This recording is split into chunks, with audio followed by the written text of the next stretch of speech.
So then we can call the meeting at 6:32 p.m. And we can have a look at those minutes. Whoops. And hello, and thank you all for coming. Hi, Becca. Hi. Glad you were able to make it. Made it. I'm running downstairs to grab my papers. I got mine on the computer next to the screen, which is making things extra awkward. I think Becca, I sent the minutes to everyone, I think a couple of days ago, so everybody should have them. They look good to me, Tom. Thinking.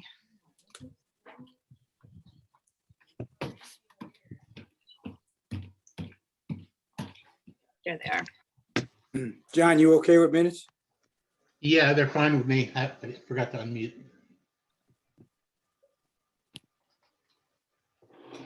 Okay. I make a motion to approve the minutes as printed.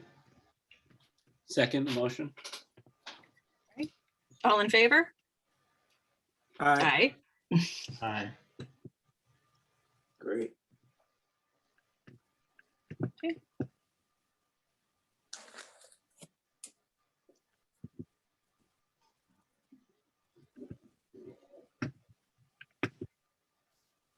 All right, so first up is the discussion of Wellfleet Shellfish Department's participation in the town water quality planning and watershed permit application. So Nancy, where are we with that? So I'm going to let Scott kind of give the big picture overview with a very quick PowerPoint, and then Johnny and I are here to kind of go over the plan that we made with the soon to be called Clean Water Committee. I think, Okay. is that what it's going to be called, Scott? And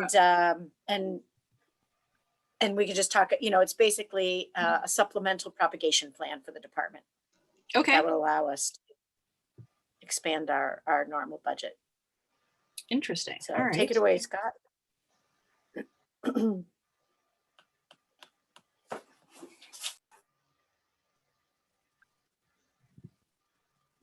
And Scott, you're still muted, so when you're ready.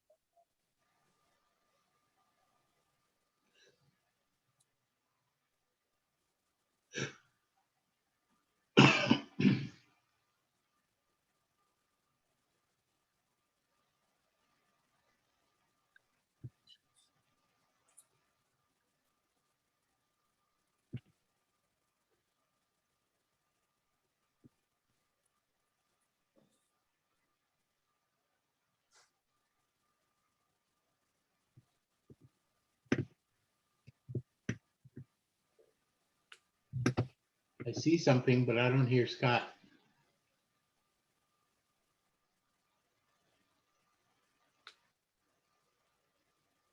My apologies. Can you hear me now? Yes. All right, I apologize. By the way, I love your kitchen. I am in the Just a process background. of Just a lovely background. Oh, that's not your kitchen. Okay. No, I wish. Beautiful. Okay, my Thanks. apologies. Sorry, I was distracted.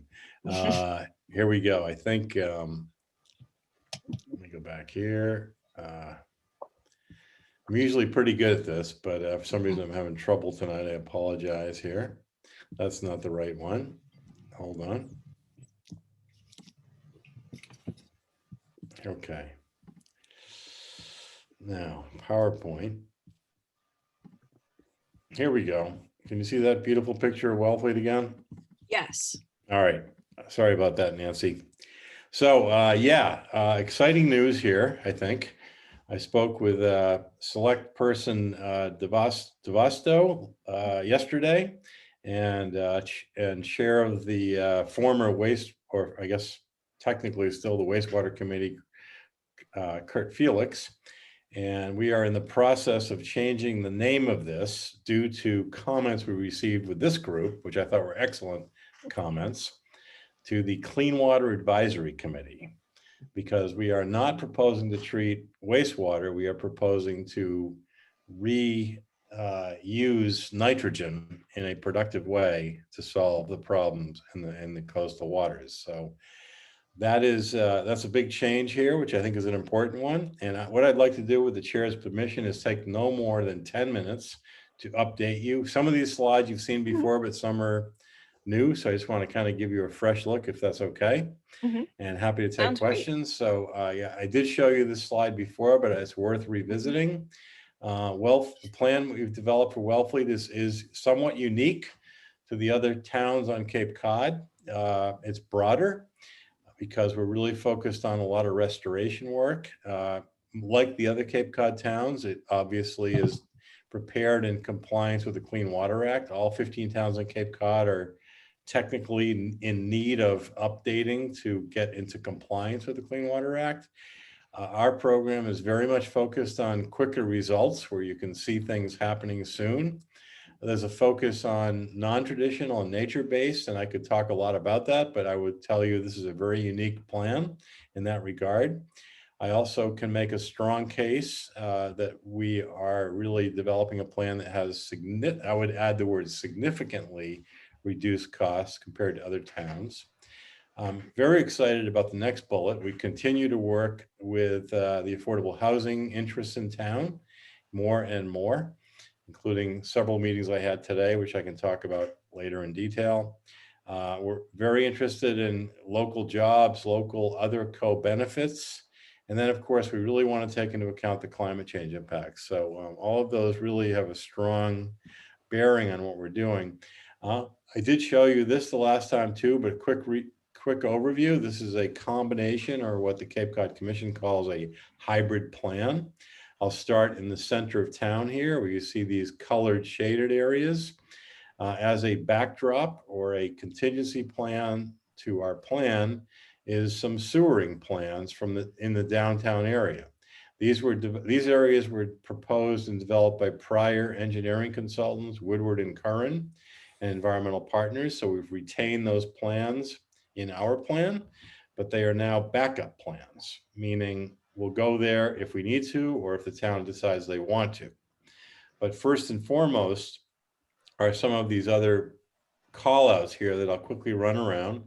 So we have restoration projects, which will increase nitrogen mitigation. We have a pilot project proposed along Commercial Street using a permeable reactive barrier, which is most simply put as wood chips in the ground, which amazingly can renovate 80 to 90% removal of nitrogen if we can intercept it. And I think Commercial Street is an awesome opportunity to do that. The Herring River project, which the town has been very engaged in, will produce nitrogen benefits. We are not sure how much. John Portnoy and others have been working on this for decades, and we're sure that there'll be benefits. We just can't put a number on it, but that's part of the program. As you know, the town engaged GHD engineers and proved out the transfer station as a backup site for a wastewater plant, if in fact you need that. Again, the downtown sewers. The 95 Lawrence Affordable Housing Project, I think is a really exciting and potentially an award-winning project, because it's gonna address two very significant needs of all Massachusetts communities, and that is affordable housing and water quality restoration at the same time.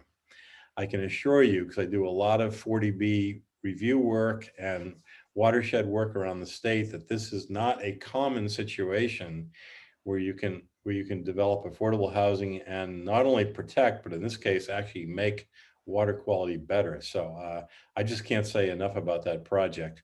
And then we're working with Mass DOT and DEP on a number of projects currently. The intersection of the main road into the town from Route 6, DOT has an upgrade program. So that's part of it. And then some of these other icons, Shellfish is part of our program, which is one of the reasons why we're here tonight. It's about 10% of our program. It's, I think, an important part of that, but we can come back and talk details. But the last and perhaps most important component of our program are these IAs, these innovative and alternative septics. There's a new generation of septic systems that are being proved out at the Massachusetts Septic System Technology Center at the Joint Base Cape Cod. The results are very promising. These systems are performing essentially at the same ability as a centralized wastewater treatment plant at about 1/4 of the cost. So that is a cornerstone of our program here, and we can talk more about that as we go forward. And this regulation, which actually I updated today, this is proposed, and it starts with the fact, and this enumeration is according to the existing health regulation codes. 608 actually exists as it is today, and that means that if a new septic system or an upgraded septic system or a expansion of a house occurs within 100 feet of a wetland, the town currently requires an upgrade to a innovative and alternative septic system rated at 19 milligrams per liter. That's an existing reg. The rest of this is what we're proposing as amendment. What we're saying is, as an alternative to that, instead of putting in one of these standard systems that gets 19 milligrams, we're gonna suggest that the town provide an incentive for the homeowner to go to one of these enhanced INA systems, which frankly, instead of 19 milligrams per liter, probably gets down to 6 or 7 milligrams per liter, about a third of the performance of the existing INAs. And in exchange for the homeowner doing that, we're offering one of three options: either a $12,500 grant, which pretty much covers the technology inserted into that program, an additional bedroom, or an accessory dwelling unit to promote affordable housing. And here's one of the examples in our plan that ties together the affordable housing agenda along with water quality. I added this additional, let me go back here.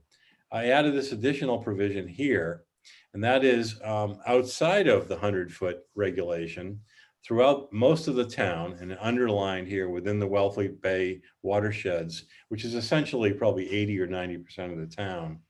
One possibility would be to provide the grant, the $12,500, and capitalize and underlies the additional bedroom or accessory dwelling unit. In other words, an extra incentive for people through the town. As you probably know, or may know, on the town meeting warrant, one article that I think is the select board is going to consider perhaps tonight and hopefully approve is to provide some initial funding, $250,000 for the first 20 of these subsidy systems to go in over the next year.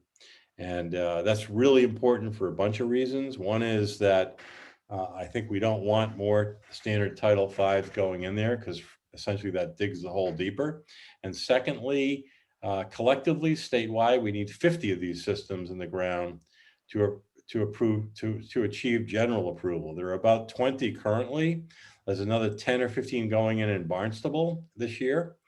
And so if Wellfleet could see their way to putting 20 of these in, collectively we'd meet the target of the 50 and get these technologies approved. I'm going to skip past this one and just provide a graphic of kind of the hub of the town here.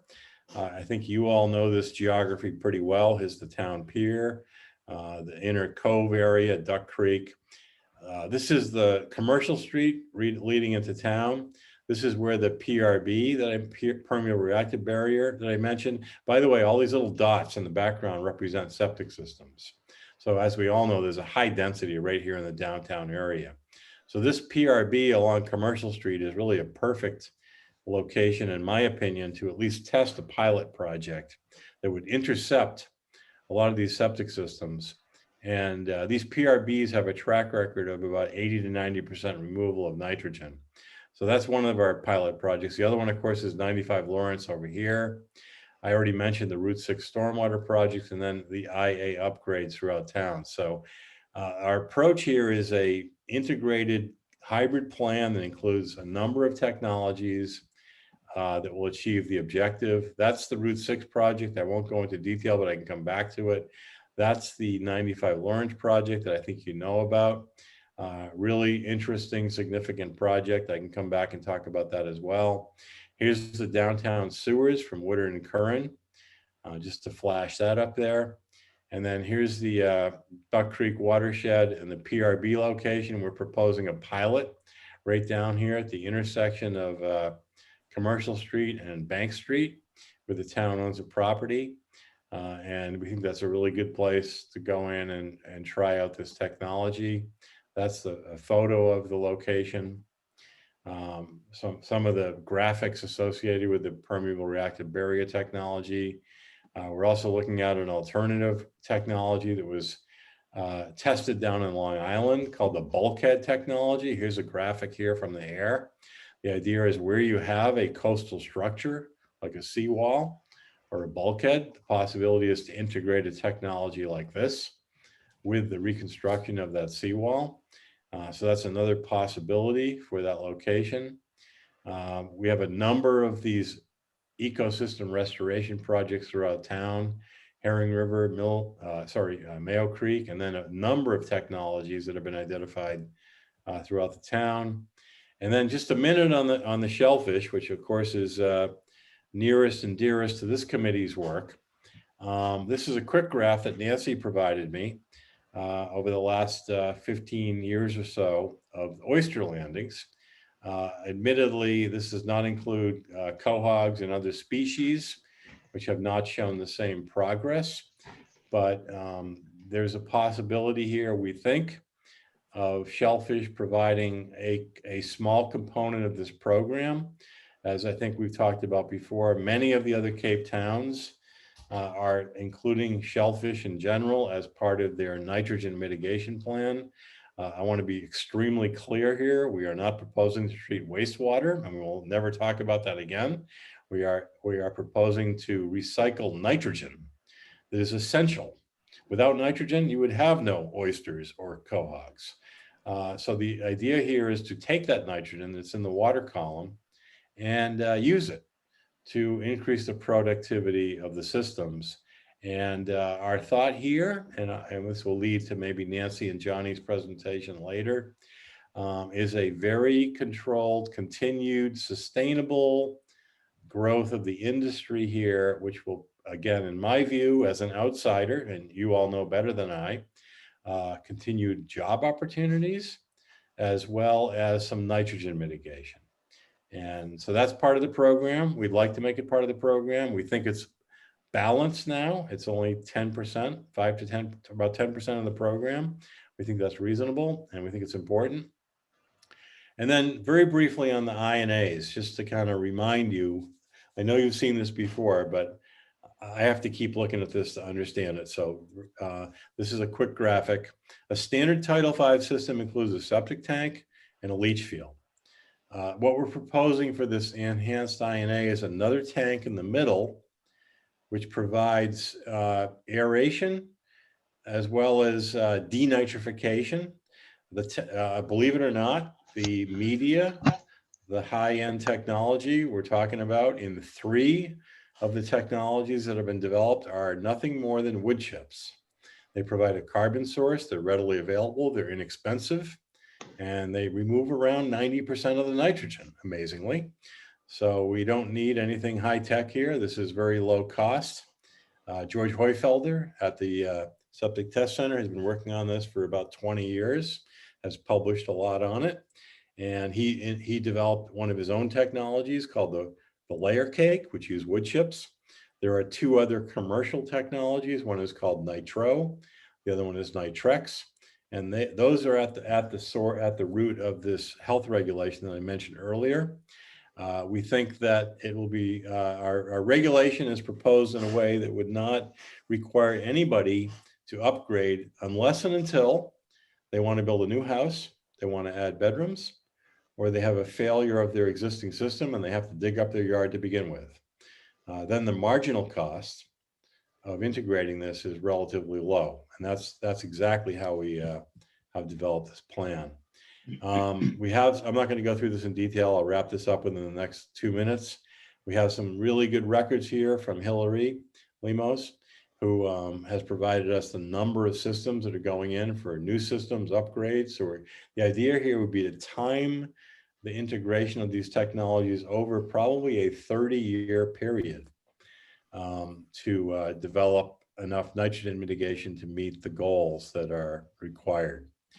And part of this will be something called, part of making this happen will be something called a responsible management entity.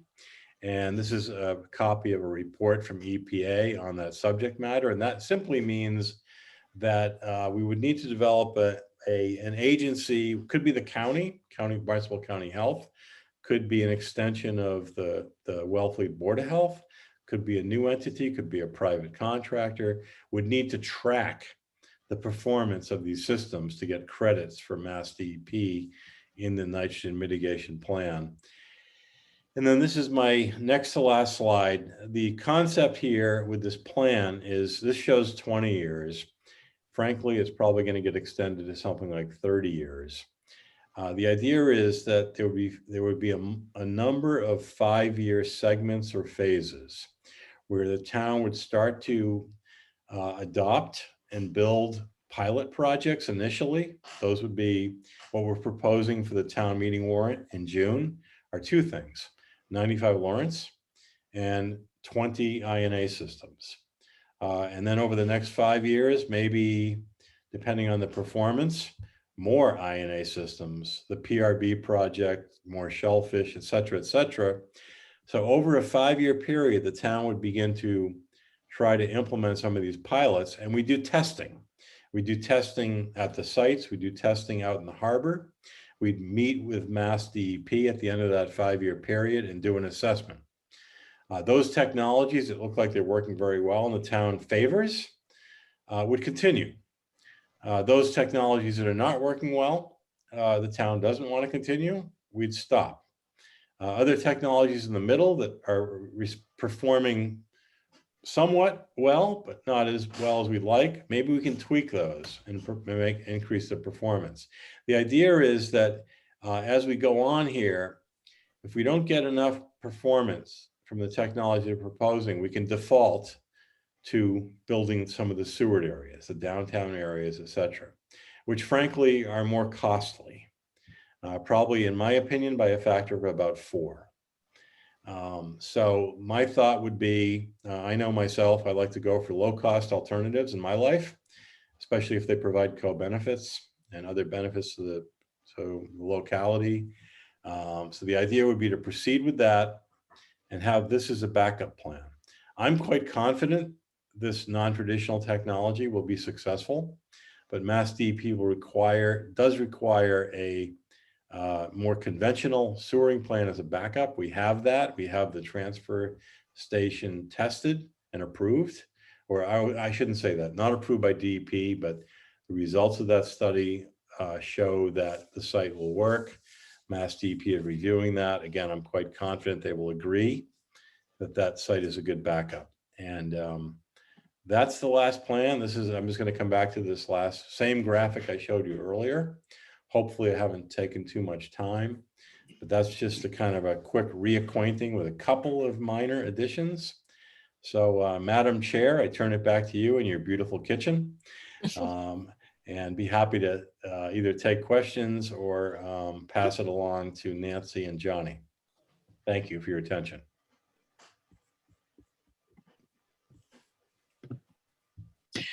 Can you get started without me for a second? I'm having a family problem. Hold on.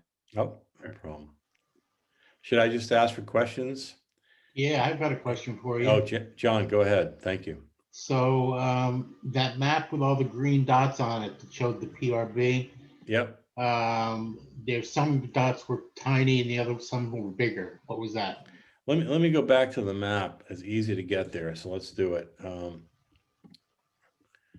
So I know what you're talking about. This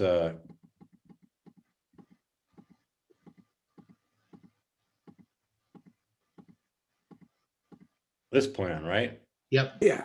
So why are some of the dots bigger? Yes. Excellent question. Okay, so this was done by the Cape Cod Commission, and as you know, the town has limited public water supply. So what they do at the Cape Cod Commission as part of this model is they they base the wastewater loads. The bigger the dot theoretically represents the bigger wastewater flow. But in Wellfleet, it's not all that accurate because you don't have a lot of public water supply. So we don't have the water supply records to base it on. So what the Cape Cod Commission did is they assumed larger flows for many of the commercial activities like the restaurants.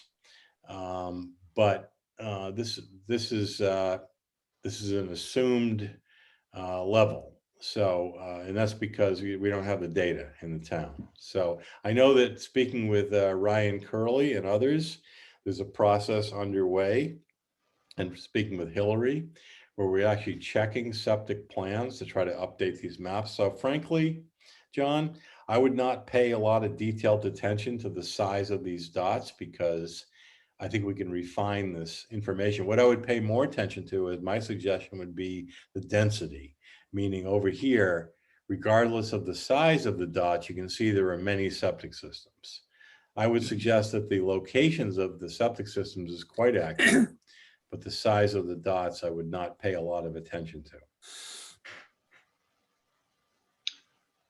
Okay, that helps. I guess one other question I had about the alternative systems. Does this new technology, are you including like a fast system? Is that the idea? No. Actually, great question again. Let me go to, let's see if I can find the slide here. Yeah, this one here. Did you pass? So, Yeah. okay, so Mass DEP has a program where they permit new technologies. There are about 7 or 8 so-called innovative and alternative septic system technologies approved for, and I should also mention there are 3 stages of approval. There's pilot, and then you have to test a few systems, and then you go to provisional, then you have to test 50 systems, 50, and then if those 50 systems work out, you get the general approval. Okay, so there are currently about 7 or 8 general approved INA systems that are designed to treat nitrogen. They are rated at either 19 milligrams per liter or 25 milligrams per liter. Now, interestingly, a standard Title V system, according to Massachusetts Estuary Project, which is the group that did the study for your town, are rated at 23 milligrams per liter. So you can see that 19 is not that different from 23. It's a marginal benefit. You'll notice on this slide, I've included the term enhanced INA, and that's part of the Cape Cod Commission 208 program, which I also worked on as a consultant. And what we tried to do there was differentiate what I would call a new generation of innovative and alternative septics. And to go back specifically to your question, you mentioned, I'm sorry, which technology was it again? It's called, I think it's a microfast, yeah. Microfast, yes, I'm very familiar with it. That is one of the ones, that's actually rated at 19 for smaller systems and 25 for the larger systems. Okay, so, and that's one of the 7 or 8 that is approved. And frankly, it provides, if I can be objective here, provides marginal improved benefit over a Title V system at a fairly significant cost.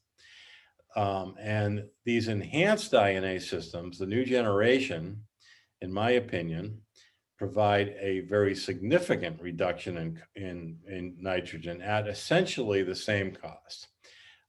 So in other words, just to give you some numbers, the rating, the DEP rating on the general approved systems, FAST you mentioned, microfast, is 19 and 25. There are 2 numbers because they have 2 numbers for 2 different sizes of their systems. The approval of the nitro system, which is one of the 3 enhanced INAs, is at 11, almost half, okay, of the, and then, but the actual performance data that's being tested by third party, not the developer, not the technology developer, but George Hoyfelder's group at the Test Center, these systems are performing around 5 or 6 or 7 milligrams per liter, as opposed to 19. So that is why I'm recommending this new group of technologies And there are actually, like I said before, there are 3 of them. There's 2 commercial programs, Nitro, which is developed by a group on Martha's Vineyard. There's another one called Nitrex, which is developed by Lombardo Associates outside of Boston. And they have systems around the country. And then the third one is developed by George Hoyfelder, which he affectionately calls the layer cake system. All of those 3 are performing sub 10 milligrams per liter, which is exactly what a centralized wastewater treatment plant provides. In fact, the permit level on a centralized wastewater treatment plant is 10 milligrams per liter. That's what they're rated at. The nitro system is rated at 11 milligrams per liter. The town would get credit once we get a watershed permit for the town. The town would get credit for the actual performance, not the permit level. So in other words, if you look at the existing performance data for George's layer cake, it's around 6 milligrams per liter. If you look at the nitro system, it's around 5 milligrams per liter. And if you look at the Nitrex system, it's about 5 milligrams per liter. About 1/4 of the performance of the existing general approved INAs like the FAST system. And I'm trying to be objective and impartial here because I recognize that there's a number of private technology vendors here, and I don't want to favor one or slight one. I'm just trying to report to you the actual performance data. Hey, Scott, it's Tom. Yes. A couple questions. In your mind, I mean, I look at this thing from a shellfishing point of view, Yes. and we're waiting for a disaster to happen. I mean, are we moving fast enough? That was gonna be my The question. chart you had where you're doing 30 some a year. I mean, I look at all those big dots that John just mentioned Yeah. downtown. I mean, are one of those systems ready to fail? And if so, if it fails, what would that mean to the shellfishing community? I guess in your dialogue with the select board or planning board, whoever you're talking to, do you get a sense that are we being too aggressive or not aggressive enough? And then is the 12,500 enough incentive for a homeowner to, put the wood chips in, the INA in there? Well, first of all, fantastic question. I wish I had written it down. So I don't know if I a can few, repeat and there were a few questions in there. They're really important, and hopefully I'll remember them. So please remind me. First of all, we're talking to everybody that will listen, and we're going to keep doing that because I think this is really critical to the town, and everybody's involved. As Paul Neswicki, the former director of the Cape Cod Commission, said, everybody is part of the problem and everybody is part of the solution. Literally, everybody on Cape Cod. And as soon as we recognize that, we're going to be way better off. Okay. So the second part is the incentive. Is it enough? And the timing. So the project, what we're developing is, as I said before, a hybrid project that includes Shellfish. It includes the PRB. It includes all the things I mentioned. Some of those will have what I would call almost instantaneous benefit. And let me define instantaneous. I would mean the same season, within months. So, and honestly, at the top of the list are probably the shellfish. They start filter feeding, as all of you know, literally the day that they start growing.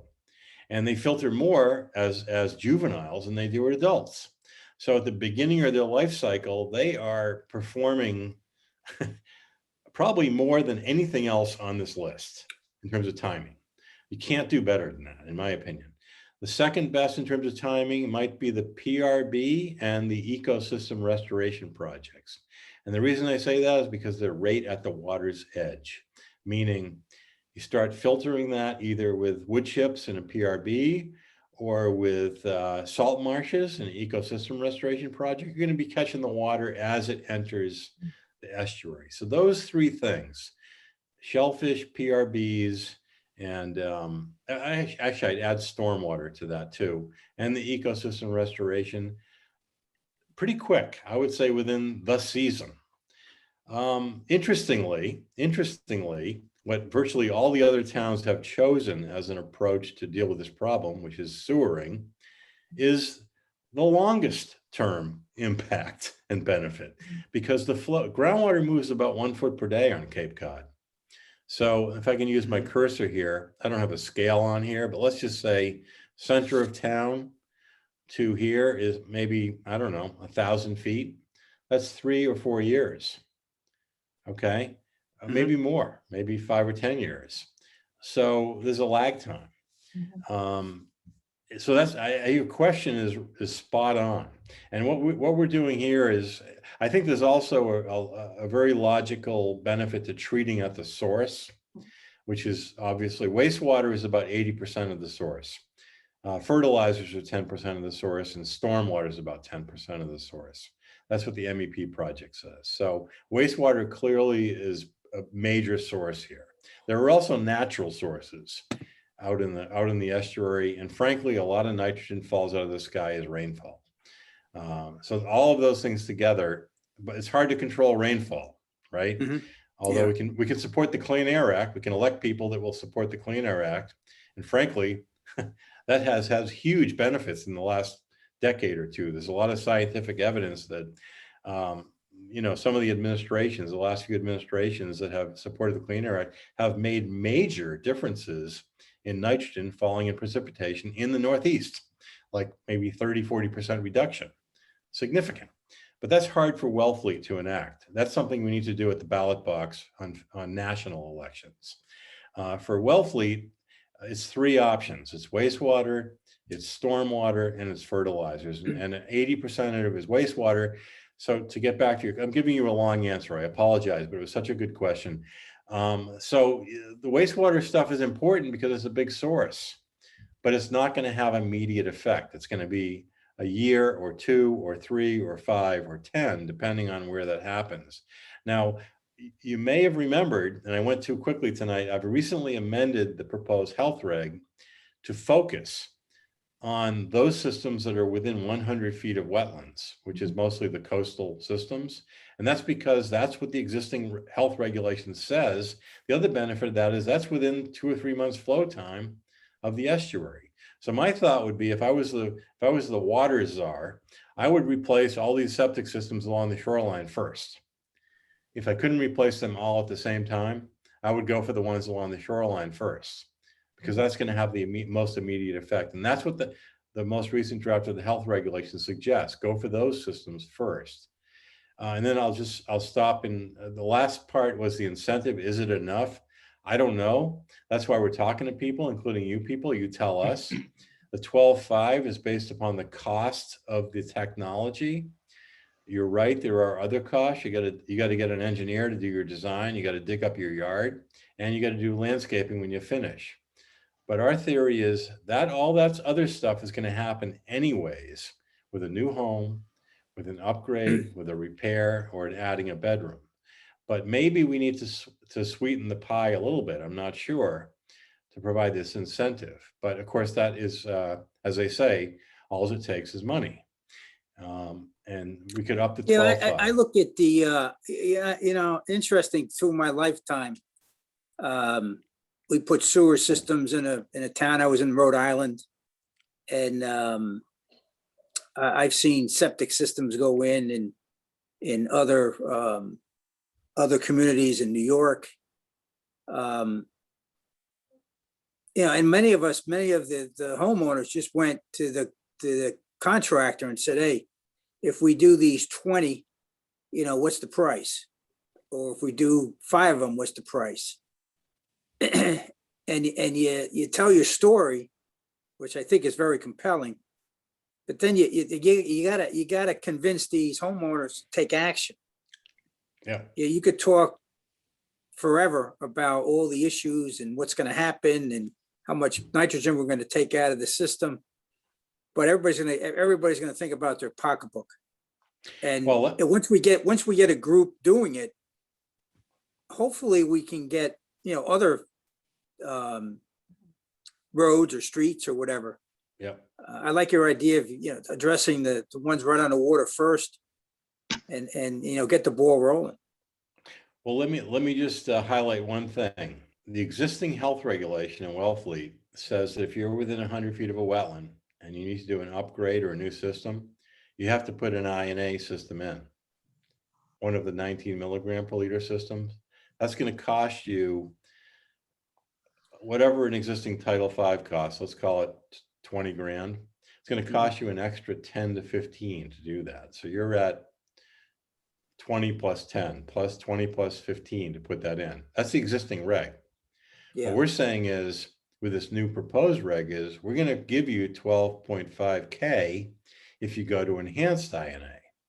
So in other words, instead of putting in the 19 milligram per liter system, add an additional 12 to 15, we're going to give you the 12.5 if you put one of the enhanced INAs.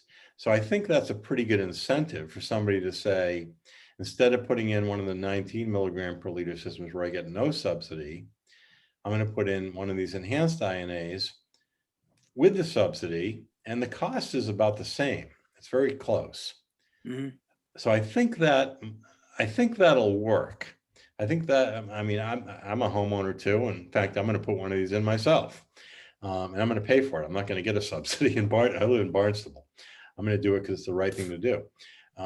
But I think if people are faced with, they got to put an IA in, and the difference in cost between an enhanced INA and an INA is the same. It's really not an additional cost. And in one case, we're going to give you a 12.5K. In the other case, we're going to get nothing. I think they'll go for the 12.5K. Yeah, sure. Can I get a clarification on this? Because my understanding currently is that the other time at which you would need to upgrade your septic system is if you sell the property. So when you Correct. transfer properties, that's the other time. However, what happens is a lot of these folks, especially in downtown folks, have lived in their houses for not forever, but it's been a family house. They've lived in there. They're continuing to live there. But the people that are within 100 feet of a wetland, there's nothing in this new regulation that's going to force them to upgrade their septic system if they're still living there and their system has not failed. In other words, if it hasn't started posing problems. Yep. So Well, is that correct still? John, that's a great question and comment too. That's one of the things we're looking at and we're looking for feedback on, because right now, when you do a real estate transfer, what it requires an inspection of your system. And if the inspector says it's okay as is, then you're good. If the inspector says you have a problem, then you need to dig up your yard and fix it. In that case, that would trigger this INA upgrade. Well, We yes. could, the regulation is, I'm sorry, just to finish, the regulation could say, and this is completely up to the town, could say, upon a real estate transfer, you got to upgrade.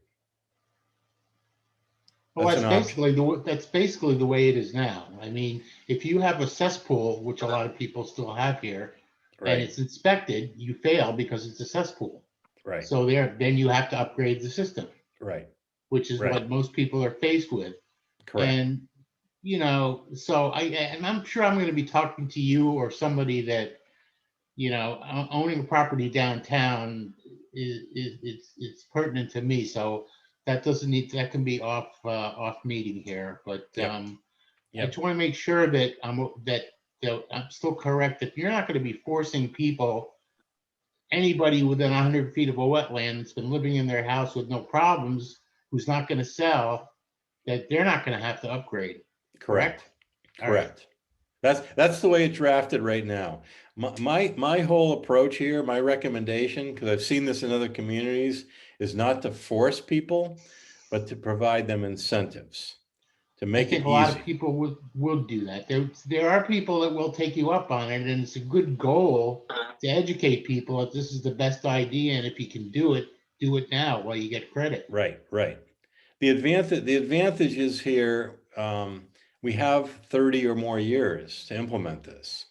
So my theory is, when people have to dig up the yard and spend a lot of money, that's the time to do something better. And maybe that's the time where the town can step in, instead of providing $100,000, which is what it would cost to do a sewer connection, maybe provide something like $10,000 or $15,000 to upgrade the system to one of these enhanced INAs. That's, if I can put it most simply, that's what I'm proposing here. Thank you. Hey, Scott, one last thing. It's Tom. So, with this town basically surviving with the shellfishing industry. I mean, if we, pollute the harbor, we would be devastated. Yep. Are you comfortable enough that, you're not getting pushed back, or we're doing the right thing here? There's no other, forget about money for a minute. Yep. All right. Because if the shellfishing industry did go belly up, this place would be a disaster. Are you comfortable enough that we're doing the right thing here? Forget about money. I hate to put you on the spot. I just want to get No. I appreciate you putting me on the spot. If you were to go to conventional approach building sewers, it's going to take 10, 20 years to see benefits. If you go with this approach we're talking about, the integrated approach with all these different technology, you're going to see benefits in the first 5 years, and it's going to get better and better and better. And I agree with you. I mean, I get it. I mean, I've traveled. I've done a lot of traveling, and I see Wellfleet oysters on the menu everywhere. I get it. And you want to do something here that is. The other analogy, let me just maybe step aside here. One of the analogies I've used a lot in developing these technologies is a financial portfolio. If you go to a financial advisor and say, what should I do with my retirement savings? None of them say, put all of your money into one stock. They say, go for a diversified portfolio. Why is that? Why do they do that? This is arguably one of the most important decisions we make in our life. For our children, our grandchildren, our retirement. Why would they say that? The reason is because it's resilient to changes. We don't know what's going to happen in the future. Mm-hmm. Don't put your eggs in one basket. So this plan, again, provides technologies that will have effect early on. We know that for a fact. And the shellfish is part of that. They really are. They're definitely doing part of the job here, and they do it quickly. So I think, to answer your question, Tom, I mean, honestly, I really am very invested in this project. I'm not working just as a consultant. I really believe in this. I really appreciate what all of you are talking about. And I recognize your concerns about your industry, your lifestyle. And I really think this is the right way to go. It's based on multiple technologies. This is based on science. I believe in science. Some people don't like that. Some people do like that. I think it makes a lot of sense. There's all kinds of studies that show that this stuff works. And I think that if I were, I think the sooner you can get going on this, the better. And I see Kurt here, Kurt Felix, and I gotta say, Kurt, I love working with Kurt. I know he says he pushes the envelope sometimes. But I think that he, more as much as anybody, has been raising his voice, saying we got to get this going, and I really believe that. So that's one of the reasons why I'm excited. The fact that I had a great talk with Michael DeVesto the other day. I really like him a lot. We had a really good talk. And I think he's on board. I don't want to speak for him. I don't know if he's in the room here tonight. I think he has a select board meeting tonight.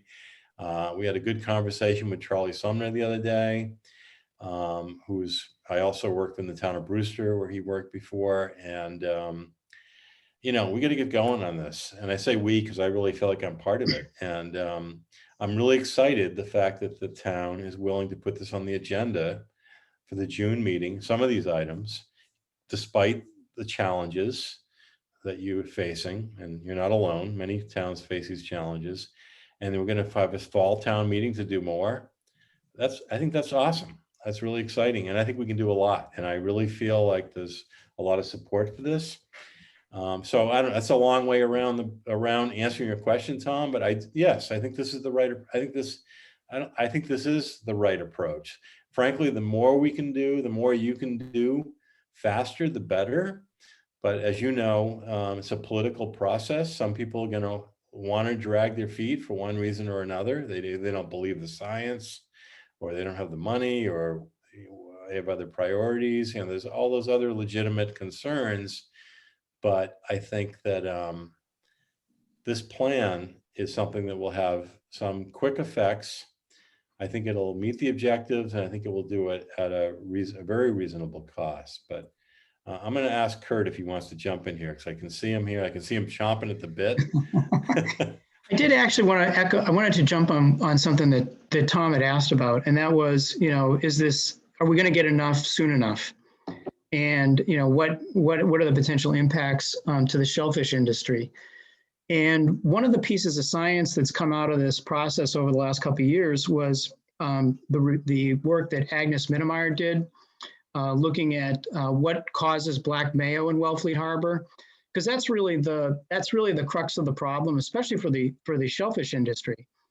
That black mayo is what eutrophication, which is the basic core problem here, actually is all about.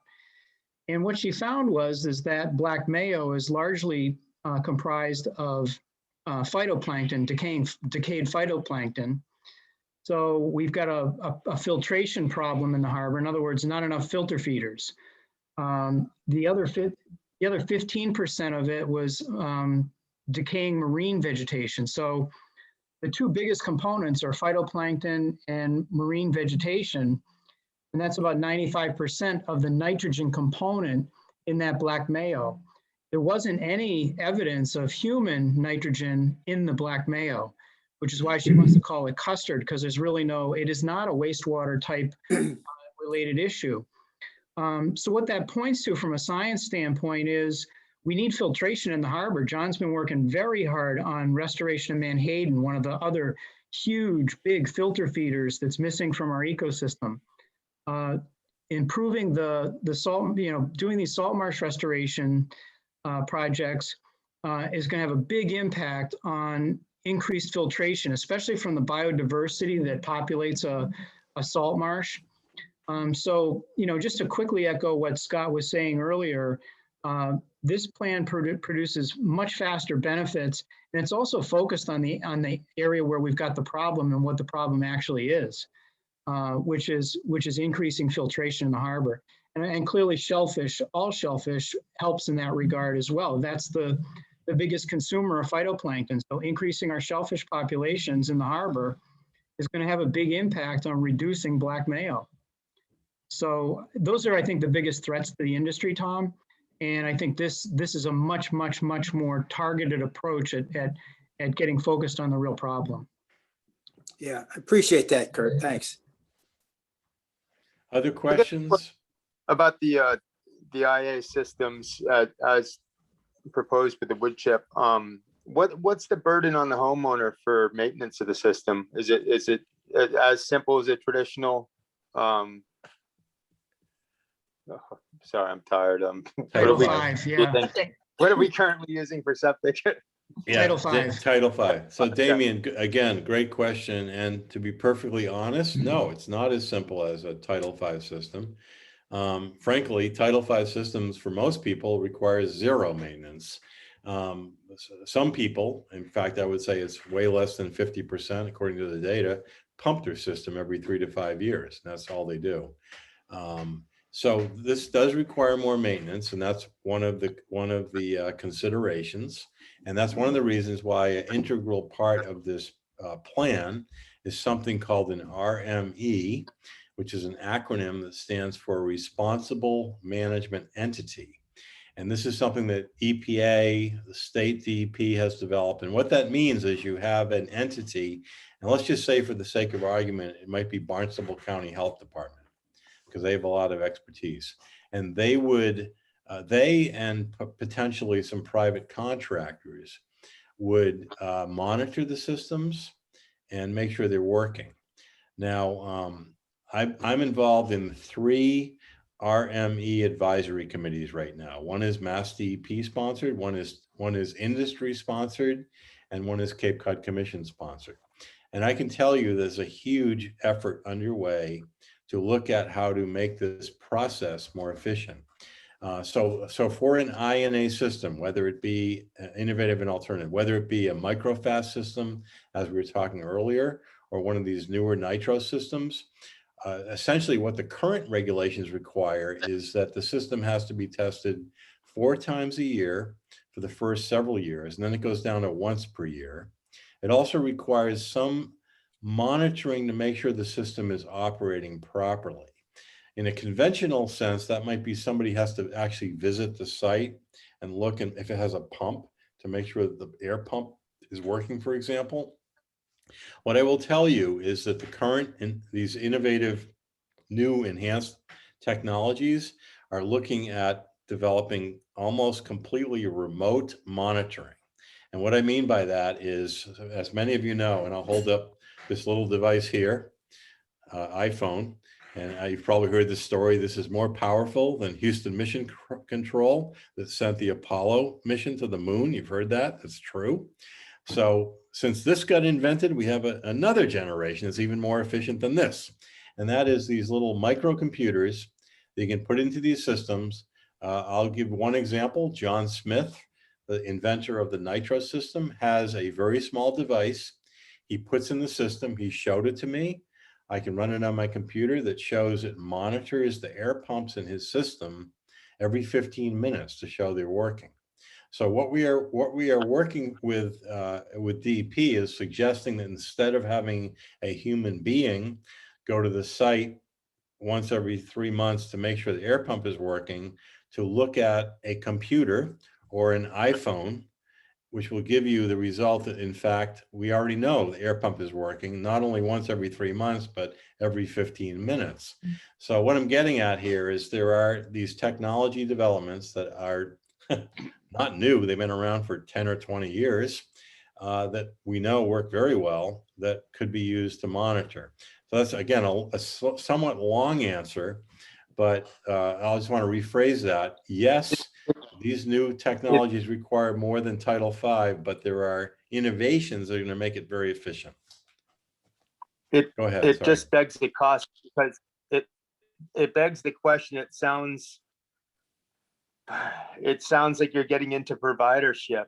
And who's going to burden the cost? It's entering the realm of utilities. Right. So again, comparing technologies, if you go to centralized wastewater system like Orleans or Barnstable or Chatham, the cost is between $75,000 and $150,000 per home for capital, and then around between $1,200 and $2,000 per year for operation and maintenance. If you go to an enhanced INA, you pay for the whole thing, it's 35 grand. If you do it on an incentive program, which we're proposing here, it's around 12 grand. The annual maintenance is around between $400 and $1,000 per year to maintain these systems. It's not zero, you're correct, but it is less than half of a centralized wastewater system. And on the capital side, it's between a quarter and an eighth of the capital costs. So yes, it's more than Title V. And frankly, your question is right on, because I've been working on for Cape Cod for 30 years in this wastewater issue, and people keep saying, can't we do something that's less expensive than a Title V? And the answer is absolutely not, because the cost of a Title V is for operation and maintenance is pretty damn close to zero. So there has to be a step up for sure.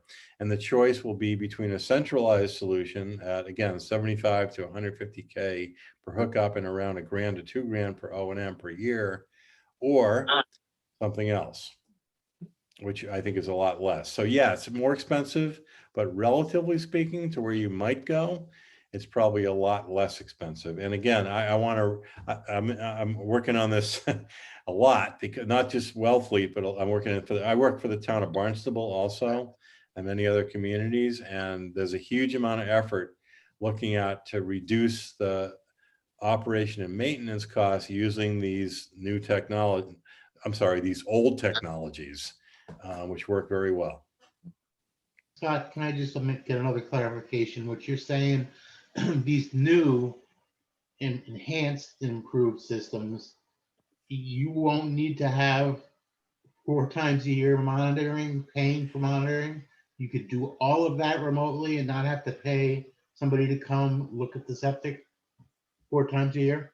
Okay, so let me give you a very honest, transparent, and clear answer to that. The current regulations say that at the beginning, the first several years, you need DEP regulations. You need to have 4 tests per year, and you need to have somebody come to your house to inspect it 4 times per year. The permit that was issued for Pleasant Bay, which you've heard about, which is Orleans, Chatham, Harwich, and Brewster, offers, because of the watershed permit, reduces the 4 times per testing down to once per year. Okay, so if we get a watershed permit, that goes down. The monitoring of the system operation stays at quarterly, although DEP says unless there is a proven remote monitoring technology. Now, we do have a remote monitoring technology, which we need to prove out. And I was on the phone 2 days ago with Brian Bumgartle, who runs the Mass Tech Center, and also Mass DEP. They are testing these remote monitoring systems. So this is something that is in process. But so there's 2 components, just to rephrase that. There's the water quality testing, and DEP has already agreed that that can be reduced from quarterly down to once per year as part of a watershed permit, which is what we're doing here. The other part is the monitoring of the operation to make sure the system is working. Currently, that requires 4 visits per year, but again, I am confident. My professional opinion is that that will get reduced using these remote sensing technologies. And again, Brian Dudley from Mass DEP is on record saying that if they prove that these remote monitoring systems work, they will accept that. You may know, I'm actually a water commissioner in my village of Cotuit. In the old days, we used to go check the water meters manually. We don't do that anymore. We drive by and we remote sense how much water is being used. So if, my opinion is if we can do that for water meters and all kinds of other stuff, we ought to be able to do it for septic systems. It's the same technology. So I'm being really honest with you. That is not approved yet by DEP. The latter part, they are approving the once per year testing. They have not yet approved the remote monitoring of it. But my honest professional opinion is that that will happen over the next couple of years. Okay, so I just want to make sure. So currently, that's an additional cost that people don't think about, is that once the system's in the ground, you're obligated for $1,200 every year to have somebody come over and look at it and make sure it's functioning properly. That's correct. And again, if you were to build a sewer, the cost is between $1,200 and $2,000 per year for the operation and maintenance. You're absolutely correct. What I'm trying to do is reduce that cost down to probably something like $400 or $500 a year. And that is something that I would propose that this so-called responsible management entity would pay for, and that entity could be the town, which frankly would be a much less cost than the town paying for building a centralized sewer. The problem we get into here is it cheaper than Title V without doing anything? Absolutely not. The cheapest alternative is to not do anything and allow the harbor to get worse and worse polluted. That is definitely the least expensive alternative, although some of us, including I suspect all of you in the room, would argue that that is not really less expensive because we're going to lose some significant resources. But the do nothing alternative on the septic system side meaning keep the Title Fives, pump them once every 3 to 5 years is the cheapest. But according to Mass Estuary Project, is 80% of the problem. Can these systems be modified? Can you modify a current Title V to accept these integrades?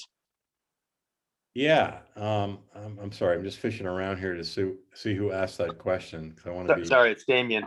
Damien, yes, it certainly can. In fact, the town of Barnstable is working in a neighborhood called Schubel's Pond. If you want to look up their website, it's the Barnstable Clean Water Coalition, a local nonprofit who's doing this work. They're actually paying for the whole thing, not the town. A private nonprofit's paying for 20 upgrades, about $500,000. And what they're doing is going site by site, upgrading existing Title Vs to these innovative and alternatives. What they are finding is that in some cases it's very easy, in some cases it's more complicated, because there's a outbuilding, there's a woodshed, there's a driveway. So one of the other thoughts that I spoke with, I believe it was either Michael DeVasto or others recently, was the idea that if more Title Vs go into Wellfleet in the future, which frankly I think they will, at least at a minimum on the site plan, maybe the Board of Health could reserve a location, not under a driveway, not under a woodshed, not under the new addition, where an INA upgrade could go later at much less expense. Again, those are the systems that might go in without the INA upgrade and the subsidy.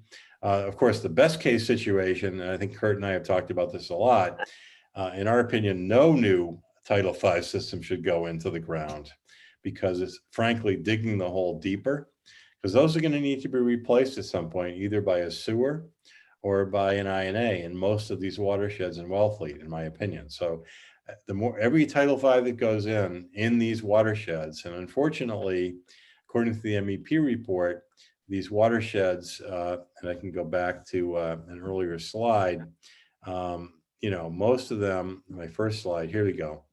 All of these lines here, this outer line is the MEP watersheds. Those are the areas that have nitrogen problems. It's, I don't know, 90% of the town. So every Title V that goes in is making that just a little bit worse. And someday, the town's gonna have to comply with the Clean Water Act, and they're gonna have to replace these systems. So, and the easy way to do that from an engineering perspective is to build a sewer and hook them all up at, let's call it $100K per house and $2K per year for O&M. That's straightforward. It'll work. We could do it to start tomorrow, just sign the contract. Our plan, because of all the considerations, takes a different approach to that. Hey, Scott, I'm not sure if this is time again. I'm not sure if Beck is back. I'm here. Any chance we can get you the copy of this presentation sent to the SAB? Of course, absolutely. I'll send it tonight to you. Who should I send it to? Well, can you send it to SAB at wellfleet-ma.gov? And then all of us will get it. Okay, I will do that, Great. Tom. I'll do that tonight as soon as we get off the phone, and I'll copy Kurt just to make sure if it didn't go through, he'll have it. All right. Absolutely, happy to provide it. Okay. One other thing I wanted to add before we move on to something else. As Scott mentioned, there are 3 articles that the Board of Selectmen have placed and recommended at this upcoming June town meeting. One is the 95 Lawrence Road project. That article is about 1.9 million. The enhanced IA program is placed on the warrant and recommended. That's a $250,000 item on the warrant. And they approved putting the permeable reactive barrier pilot on the warrant as well. That's a $50,000 item. And we would love it if the SAB would take a position on that and vote either in support or not in support of those 3 warrant articles. I don't think it's on the agenda tonight to be able to do that, but certainly before town meeting, if you wanted us back to talk more about it, we'd be happy to do that. But we'd love to have your recommendations for those three proposals. Okay, we can put that on another agenda. Kurt, can I ask you to send that to sab@wellfleetmass.gov too? Sure. Those 3 articles, just I as a think- reminder. Thanks. Yeah, I think they just placed those two of them tonight. So I should have the language tomorrow. As soon as I have the language, I'll shoot it out to you guys. Great. All thank right, you. thanks, Kurt. Thank you. So I have a question about what kind of wood chips and what does it look like in place when you're talking about putting it down the side of a road? Yeah, so actually we have a project in Barnstable. We're experimenting with a number of different wood chip types, but it turns out the most common one, which is kind of I would call a medium to coarse size. I don't know. If you can picture, it's like a 1/4 inch to 1/2 inch diameter wood chips, which is what we see a lot, seems to be working the best. Because what you want is something that's permeable enough that the wastewater will flow through it, but enough carbon source. So it turns out the one that seems to be the best is the most commonly available. And there is a company, Nitro, the company that I mentioned before, is acquiring these from a company that I believe is in Centerville right now, a landscaping company. So the nice thing here is we're using a product, a media that is frankly a waste or byproduct of our landscaping industry on Cape Cod, which is pretty nice. So it seems like it's pretty readily available. And the other thing, I've read a number of articles, is actually the premier researcher in the world on this technology is up in Waterloo, Canada, a gentleman by the name of Robertson. He's got all kinds of publications, and he's done a bunch of testing on the wood chips, different pine versus oak. And his finding is essentially it kind of doesn't matter. There's minor differences in performance, and that's good news. That means we can kind of use whatever we have. Right, we don't have to import something. We can. No. just use what's here. Cape Cod Mhm. pine oak forests wood Perfect. chips Okay. seem to be perfect, Mhm. which is good news. So when putting that in down the side of a road, what does that look like? Is it dug in? Is it Yeah. dig So down this- 10 feet and throw a bunch of pieces So of there's wood in 3 there? di- or- Yeah, there's 3 different technologies. With the chair's permission, I'll go back here one more time and just show you another slide here. Sorry, I went by it very fast. Okay, right here. So one technology is on the right here. This is a cross section. Here's Duck Creek, and this is town center with septic systems. And this is the groundwater flowing. It actually does do this, by the way. It actually does go down and then comes up. I've had a lot of people ask me about that. That's absolutely Good to know. correct. So the one technology, the most conventional, is to dig a trench Mhm. and fill it with wood chips here. Now, the problem is current technology only allows you to go down maximum of 40 feet. That might be enough in Wellfleet, by the way, we'll see. But on the left-hand slide, this is what they're doing in the town of Orleans. If you need to go deeper, instead of digging a trench and putting in wood chips, you put in a well, and instead of pumping water out, you inject a fluid. Actually, it's a Vegetable oil. vegetable oil. Thank you, Kurt. It says that right here, vegetable oil emulsive, and it goes in and it squeezes out through the screen in the wells, and that creates the same carbon source as the trench. So our proposal at Commercial Street is to investigate both of these technologies. The first step is to figure out how deep is the nitrogen. Mhm. If the nitrogen is very shallow, this technology might work fine. If it's less than 40 feet. If it's deeper than that, you might need to go to that. And then the third technology is this thing I mentioned very quickly that they've built out in Long Island and had great results. And that is along a shoreline, like it's shown here, where you have a bulkhead. And this shows like a I don't know whether that's concrete or wood, but it could be a stone bulkhead, whatever. And behind that, while you're renovating the bulkhead, which by the way is going to happen in many locations in Wellfleet due to sea level rise over the next 30, 40 years, which again is a time frame of our plan, you install these installations of wood chips behind it. This is what it looks like in final grade. There's your bulkhead. This looks like just sand, but underneath that is wood chips. So it's an interesting an option. So there are, to answer your question, there are at least 3 different possible technologies, and our proposal that Kurt mentioned is to look at least a couple, 3 of those at that pilot site and test them. With the wells, with the vegetable oil, how far apart do those need to be placed? Orleans is putting them about 10 feet apart. Okay. And you know, back to your original question, at the surface of the land, you really don't see anything different. Okay. Other than a well cap or something like that, which can be flush mounted or below grade. So you really don't see anything. It's a below grade technology.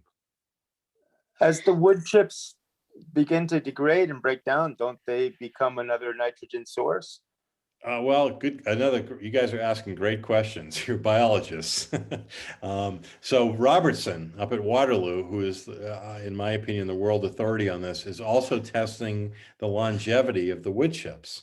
And what he has found, his most recent publication on this, is after 20 years of performance, 3% of the wood chips has degraded. He needs another 100 years or so to do the testing to come up with a definitive result, which he's thinking that one of his grad students is probably going to have to take over. But it looks like it's going to be 50, 60, 70, 80 years of lifespan. He's getting 3% degradation over 20 years. Oh, it's pretty good. And the best example, as you guys in Wellfleet would know, we find these ships. Remember the Witta? How long was the Witta down there? If you get wood under the water, it lasts a couple 100 years, right?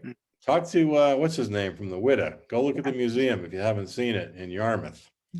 That wood was below the ocean for at least a couple 100 years, and it lasted quite a while. Valid. The other really cool thing, Becca, about the PRB is it's the only way to actually deal with groundwater that's already got high levels of nitrogen in it. There's nothing else we can do other than, then deal with, I mean, you can deal with it in an estuary, but it's a really neat, really great approach, and you get very quick results. Does anyone have any more questions?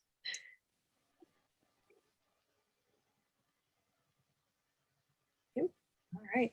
Well, thank you so much for coming. Well, listen, I just want to say, Fantastic information. I honestly want to say these are the best questions I've ever gotten at one of these meetings.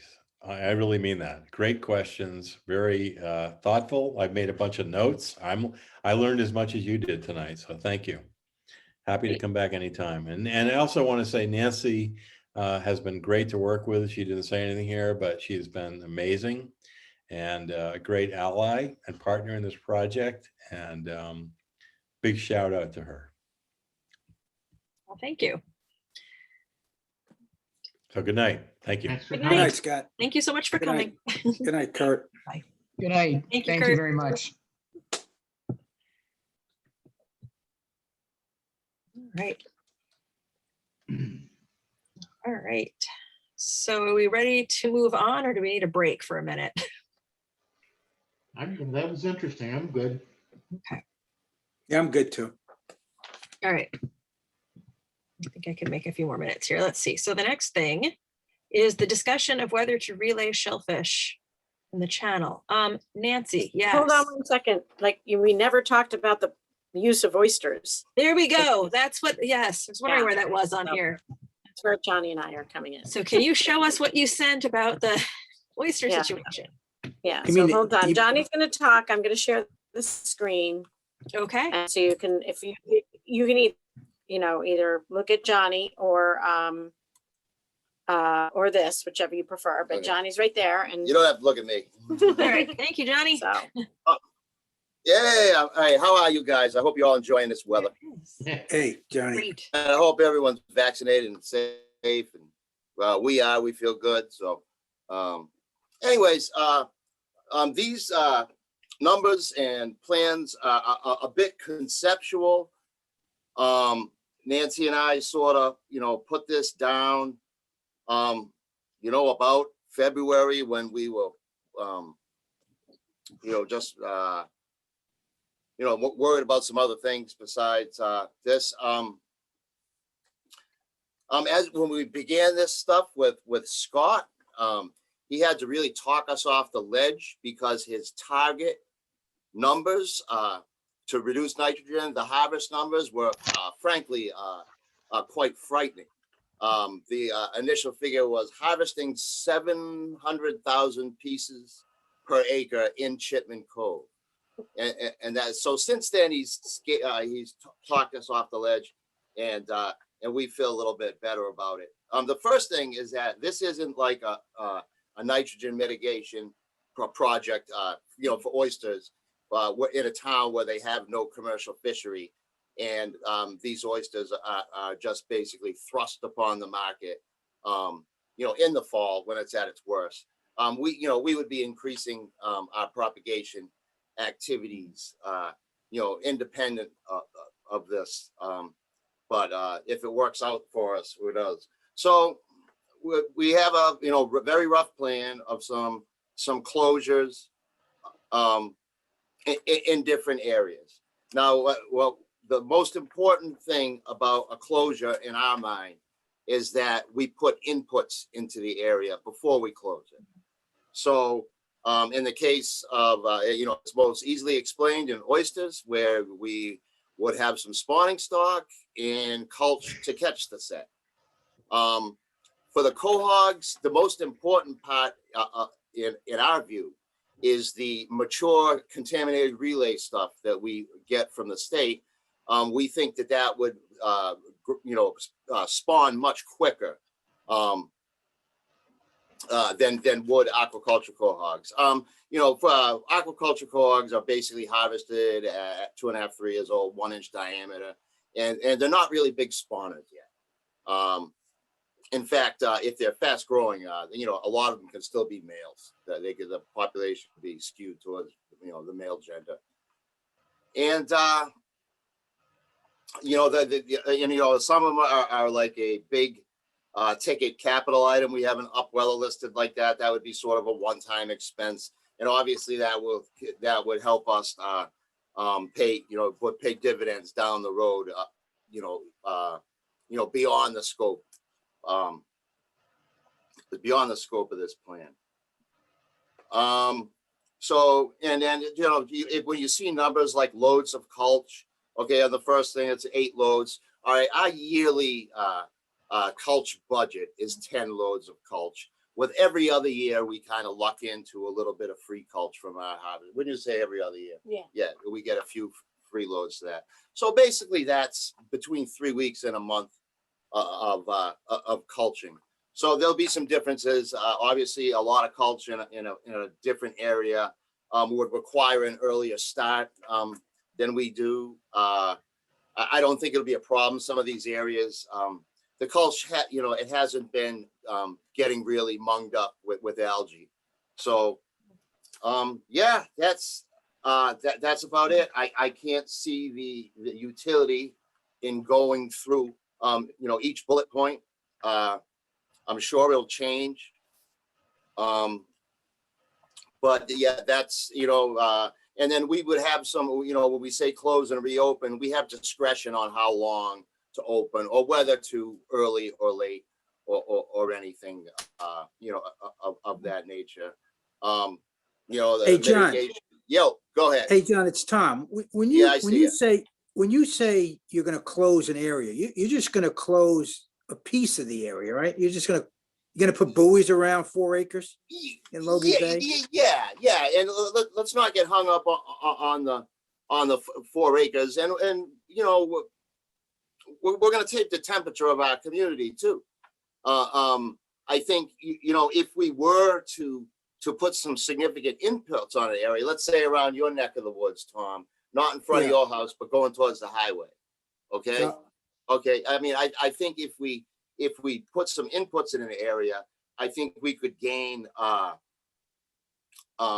support for closing a larger area, perhaps for a longer amount of time. So yeah, I mean, yeah, you think you're getting no it? one's going to close. I mean, no one's going to close off the entirety, you know, of the cove. You know, nothing like that's going to happen. That can't happen. Okay.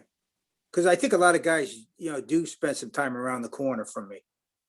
Oh yeah. Yeah. Oh yeah. And If the word this is gets out, this is an open book. We don't need to be right. You know, we just want to help out. So, and this, yeah, and- I think, you know, I think we can count on the closures being modest in scope. okay. And this is, the way Scott positioned this was 10% of the whole watershed effort. That's what he says. Yeah. Is that why and I this is don't how these think two that tie this in? plan, huh? This is how these two tie in, right? 10% of the water, whatever he said, 10%, I think he said. Yeah, I think he's talking a real broad picture of the pie. Yeah. So yeah. I don't think that this page represents 10%. I think you know, I think you know, putting these inputs in an area, successfully catching you know, catching a set, improving the populations of shellfish, and then harvesting them. So I think 10% is you know, you'd have to be wildly successful to get to that actual figure from where we are. I think what we have here just represents a place to start. Okay. And the quahog thing, the contaminated coal, we've done that before, right? Yes, we're doing that every year. We are Yeah. going to continue to do it. And I that's just begged successful. Nancy, and actually, yeah, I begged Nancy, and she actually got us a few more this year. Okay, and so if you want to, you know, say that you're increasing the quahog spawning stock with a straight face, okay, I think it begins with this this contaminated relay stuff, of which you've harvested and eaten some before, Tom. So, Yep. Okay. you know, it's been an Indian neck, you know. Mm-hmm. Yeah. So yeah, you know, yeah, that's a big part of it. And in this case, you know, we're thinking about spawning stock. We'll value the larger animals. You know what I mean? I mean, right now we did it, and we got all little necks. And while we're thrilled about that because our guys are going to love them, but we, you know, I mean, we do think about larger quahogs for spawning stock. John, Nancy, I got a question about preparedness for reopening, and is it possible to foresee the future? I know there's a bunch of, you know, new targets from the state about boat moorings and where you know, our classification areas. Is there a way to kind of ensure that maybe these areas could be opened in the spring when markets are kind of, or like not late spring, early summer, where markets are thirsty? You know, can we do this? Foreseeing a little bit with something that would be really beneficial for, you know, for harvesters. Yeah, we can do that. But if we sit on a pile of oysters, you know, if we, you know,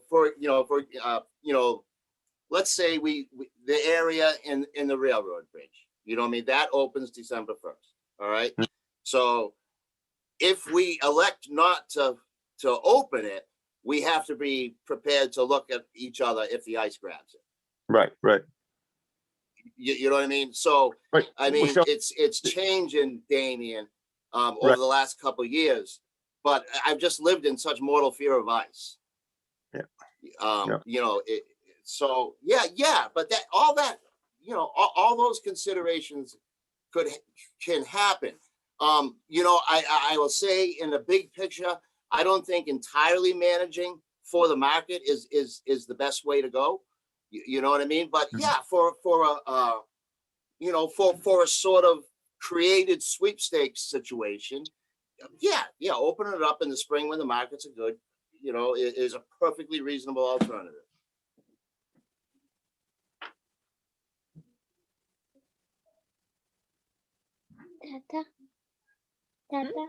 Yes. Yeah.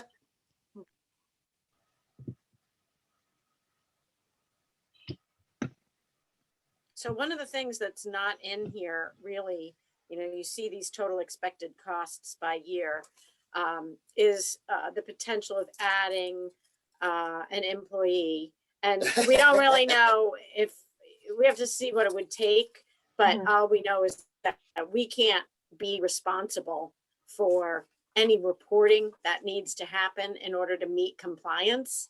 So we are just looking ahead and thinking, because this is such a, it's still in the future. And we think that there's a great role for the Shellfish Department in this in a way that makes sense for our harvesting community. But there's just only so much we can do. So looking ahead to either running the upweller or assisting with the upweller, and certainly any monitoring, analysis, reporting out of our section of the wastewater permit for evaluation at a later time, that would need to be an addition to the department. So not really sure what that's going to look like, but it's just in there as a placeholder. And as Johnny said in the beginning, this is, big, it's a hypothetical. I think we will probably be trying to drill down on it a little bit over the next year in the hopes that perhaps, if the watershed permit comes through, then we can be a part of that and it can be on, budgeted for at town meeting, et cetera. Okay. Yeah, Tom, you talked about closing things, and just closing things doesn't really excite, I mean, I know it's a necessary evil and it'd be wonderful at work, but we don't really get off on closing things. Then we have to keep people out of there. Yeah, well, You know what I mean? Anytime you hear the term closing, people hear half the conversation or 10% of the conversation. They say, oh, no, we're Yeah. closing Willoughby Bay, or Blackfish Creek. Yeah. You know how that goes, right? Yeah, and we're going to address you know what I mean? I mean, we're going to address our fishing public as we, talk about these areas, citing them, and you know what I mean? Yeah. Hopefully getting a little help from them. And, we really value their advice. I've gotten good culture values from our fishermen before. Yeah, So, I mean, that's, yeah. Absolutely. And then I think as you talk to people, it's just important that people know that this isn't, the nitrogen mitigation projects that get the bad ink. You know what I mean? Commercial harvest of oysters and shellfish happens 12 months a year everywhere. So, I don't see that as being a thing. all right. Well, before we started tonight, I had the sense that this program was going to be more of a factor in the whole watershed deal. Hearing it's going to be 10%, honestly makes me feel a little more comfortable. Yeah, we don't have to go through extremes. Someday look at if you look at someday, get on your computer and look up at the amount in grams of nitrogen accumulated by a harvested shellfish, a piece of harvested shellfish, and it'll change your thinking a little bit, I think. Yep. Okay. Yeah, I think that's what was good about their plan, is that it doesn't rely on oysters or shellfish in general in Wellfleet. But there are so many other options. Yeah. Yes. Yeah, I and, agree with you, Becca. That is a testament to Johnny and his understanding of the material that we're talking about, and doing a big bit of education within our conversations with Scott and his students that helped create this plan. That was really helpful. We pushed back quite a bit in what is going to work for our harbor and our community here. Right. Okay. Any other questions?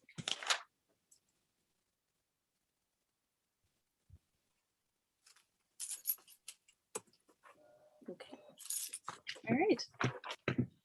Good to see you, John. Good. Good to see you guys. I hope you're all well.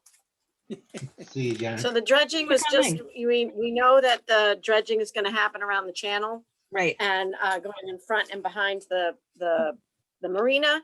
And so we're just kind of thinking ahead. It's going to start on October 1. And do we want to think about, can you turn the light on your way out? Of course I Thank you. Do we want to think about,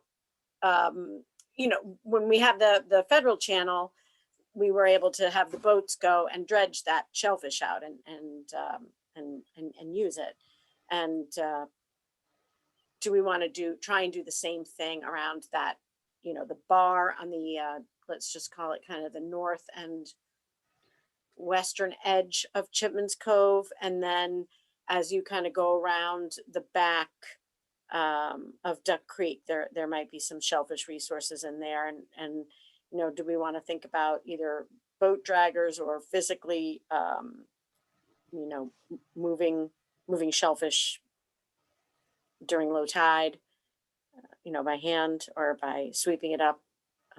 So it's just something I thought we should bring up and think about so that we have time to implement a program before October 1st. And I just put it out there for you guys to consider. What do you suggest? I mean, I think if there are shellfish out there, we should make sure that we're saving them. I just wondering how you would do it. I think you should try to get them too. But is the best way to drag them out of there or try to find people that are willing to dig down? Do you have a map of that area? Because what I'm picturing doesn't leave a lot of room for dragging. Yeah, but I don't know what kind Yeah, of in there. let me look for a minute. I'm just gonna do, I'll try and share my screen, but let me see if I can find one of those dredging maps. Yeah, and what exactly are they dredging back there?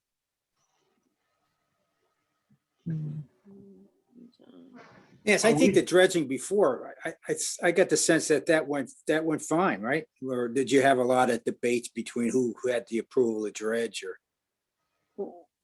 For the federal channel? Yeah, No, it was fine. My computer, I'm like about ready to throw it against the wall, but I can't seem to access my documents now. Let me just see if I can find it somewhere else. Sorry. Well, my question is a simple one. What are you going to do with the shellfish once you drag them up or pick them? Are they going to be tossed somewhere else in the harbor, or are they going to be harvested for people to use right there? Well, I think that's what I wanted to talk about, and maybe we need to wait until we have more people, in town. I don't know enough about it. Johnny and Chris have also not been here for a big dredging project around the marina. So this is just something that we felt deserved a conversation because of course we want to save them. And, let's see, in October, we could harvest in Chipman's, but we could not harvest from Duck Creek until later. We could harvest from Chipman's in the month of September. It's going to be, the timing is going to be tight because there's going to be a lot of people. Everybody has to get their boats out by September 15th. And, the dredging starts in October. So I don't, maybe we need to organize people to go out and just move it because All right, we're well- constrained in Duck Creek. We cannot harvest until December 1st. And in Chipman's Cove, it is open. We have it as a management closure. So we'd have to really talk about, would we want to open that or would we just want to move them to other areas in the cove? Right. So it would be more like doing the contaminated shellfish relay.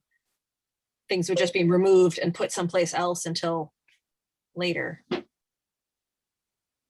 No? Okay. Yeah, we would move them. Sorry, I was like, I'm just, Well, I don't know why I don't have access to my files. I'm falling asleep here. It's just. I think that should be, this whole discussion should happen at a future meeting. It should be a agenda item.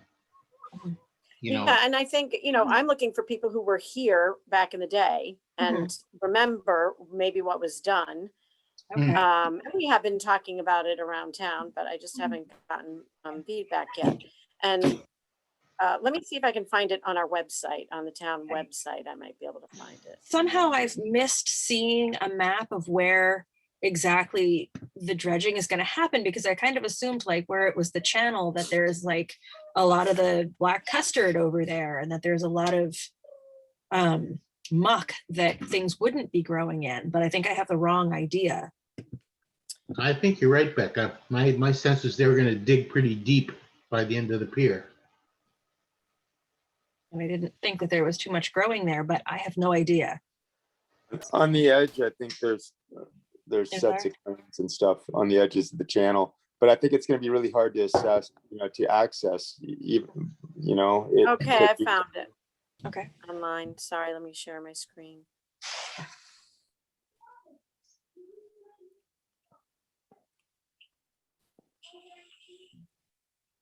Okay, so here's the marina.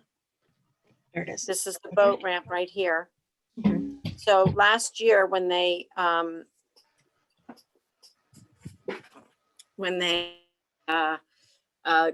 were able to start doing, they started in this area right here.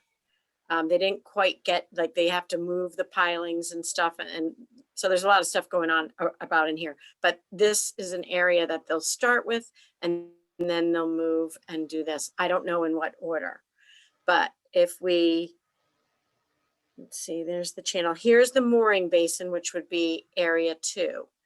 This, Damien, just so you know, this is what is going to move into a conditional area because of the moorings. Maybe you were saying something about mooring. This is the Okay. only place in Wellfleet that we're losing, and it's no loss because there's no shellfish there and nobody fishes where the mooring basin is and nobody has. In fact, we're trying to use that argument to make, because the National Marine Fisheries is trying to get Wellfleet to pay millions of dollars because they think it's an upgrading and that it could damage the habitat, but there's really no habitat there. So that's what we're kind of fighting against now. But as of the 22nd of May, from now on, the mooring basin will be moved into a conditional status and closed.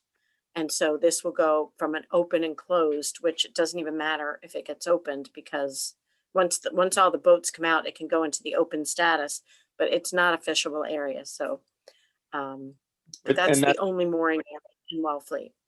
And that's based on 10 boats at what density? That's Or is based on 100. Oh, I'm sorry, 21, more than 21 boats. 21 boats. And I'm just, but like at what density? Like over an acre, over 3 acres, over? Or I don't remember. It might be within 100 feet or something. Okay. I don't remember. I'm sorry. And it's like, it clearly meets the definition. And because we do have 100 boats out there. Yeah. So, in tight quarters, but there's no other place in the entire harbor that does. And now that, we're all aware of this and with the harbor masters, we can manage our mooring areas to make sure that we don't get more than 21 boats anywhere else in the harbor. Gotcha. But going back to the dredging, if you can see my cursor, this area right here is, prime. This is prime shellfishing grounds, both for cohoggers and oysters. So, I don't know. Well, based on my experience, we should probably do something about those. That's why I'm bringing it to you, honestly, right? Based on what happened in the fall and just knowing the tight quarters that they work within, I think we should figure out as a community or get feedback on how should we do this. And dragging might not be the answer here in an area that never gets dragged. Maybe what we need to do is just, figure out a way to have a lot of bodies out there scooping and sweeping and moving. I'm assuming they're only dredging the channel and that that oyster bar is going to be protected, right? Is that a correct assumption, or is that? That is a correct assumption, but I wouldn't say protected because when you take silt out, Yeah. then stuff falls in, yeah, and we don't yeah. want to lose stuff along the edge. And also accidents happen, Right. Yeah, and prop wash can move stuff. But maybe it's, I don't know, maybe it's, this is just par for what happens, par for the course when these things happen. I'm not trying to like create something that, isn't, if it's not necessary, because there's not that much of a risk and the benefit of the dredging outweighs the risk of losing some shellfish. I'm not trying to create a problem. I just thought if there's anybody in the community that would know a little bit more about what happened in the past when it was dredged, maybe they could chime in, or maybe as a community, we could discuss what we thought was the best way of moving forward. And if not, then Johnny and Chris and I can come up with a plan and present it. I just, we talked about it, and we talked about that we needed more information because we don't have to. Right, definitely need more information. Hey, Nancy, it's Tom. Why don't you and Chris and Johnny come up with a plan? I mean, I think the benefit here is for the shellfishermen. And Yeah, because I don't know enough about the past and well, Right. forget about the past for a minute. We allowed the dredging. We allowed before the dredging, the guys to go in there and take shellfish. Why don't we just allow them, anybody and everybody, to go in there and take what they can before the dredging happens? You hate to lose all this shellfish. Because if it falls back, as I said, if it falls into the hole they're digging, I mean, I don't know if it's that simple or that complicated, but why don't we just reach out to the community and say, hey, what would you guys like to see? They're going to dredge this channel. We know there's shellfish out there. Give us some ideas. 1, 2. There's a ton of oysters. I mean, that's a lot of oysters on that edge. A lot. So And Damien, then- that would help. and That would seed, that would be a lot of people can go benefit from that, right? Well, there's a lot of seed too, so you can't take that to market. Well, you can't It would take be a seed. shame to lose a couple years worth of seed if something went wrong there, but what can you do to move it effectively? What about having a holiday weekend and just coordinating a massive effort to like bring it back, 20 meters and just drag it off the edge? That might work. Yeah.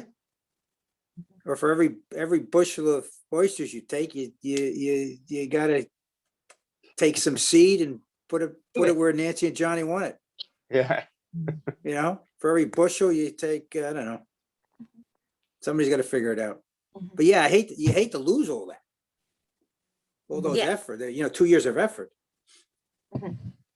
Right.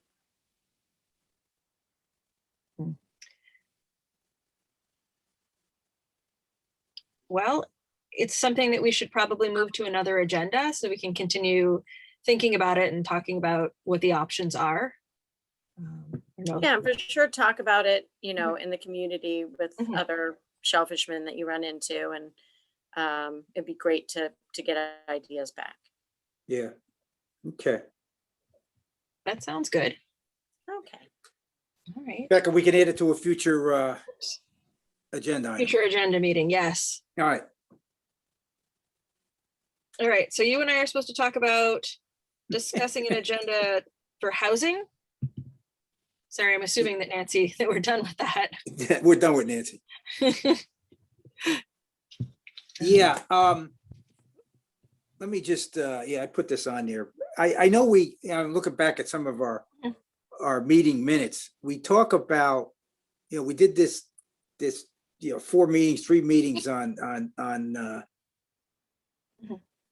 changing the rules and regs on domicile. And then you and I spent some time with the housing group. I did spend some time with them again today. They drilled me on a couple things. They really want to help out. That's great. And they really felt, Becca, you remember the last meeting, everyone participated. Everyone, there's 6 or 7 of them on the housing authority. And the same thing happened tonight. They were drilling me on, how can we help? How can we create programs? They did talk about, no names, they did talk about a couple of the Shellfish community Mhm. did benefit from some of the programs, the Mhm. buy downs and Mhm. and things of that nature. But I think they want to get in front of us and just have a dialogue like we had tonight Mhm. with Scott is, Okay. where are we going with this? And then hopefully some of the community can get on there on Mhm. our meeting and just get a good understanding of what is out there for them. And then we can figure, we could figure it all out. Do we do campaigns? Do we do Mhm. programs? And then they made one suggestion about 95 Lawrence. Mhm. 95 Lawrence sounds like a good opportunity for some of our community, but that's not going to happen for 4 or 5 years. No. And then the other thing, guys, after 4 or 5 years, there's going to be no place to put your gear. Mhm. So their suggestion was, we could talk about it. One of these meetings is reach out to the select board and say, hey, we need town land dedicated uses for our community. Mhm. The sand pit, the dump, the transfer Right, station, someplace to store equipment. someplace, yeah, right, someplace to store your stuff. Mhm. And if we reach out, they feel that select board would start thinking about it. Mhm. Anyways, they really want to help us either June or July. After the town meeting. Our busiest times of year when nobody wants to get together. Yeah, well, that's Okay. what I told them. I said, hey, Yeah. geez, Okay. anyways. Mhm. We could do it in, September, October, whatever. Okay. So, That sounds very positive and helpful from them. So yeah. definitely Anyway. schedule that. Okay. Ginny, I notice you're here. Can you hear us? Unmute. There I am. There you Hi. are. Hi. I'm gonna stay in the black though. Is that okay?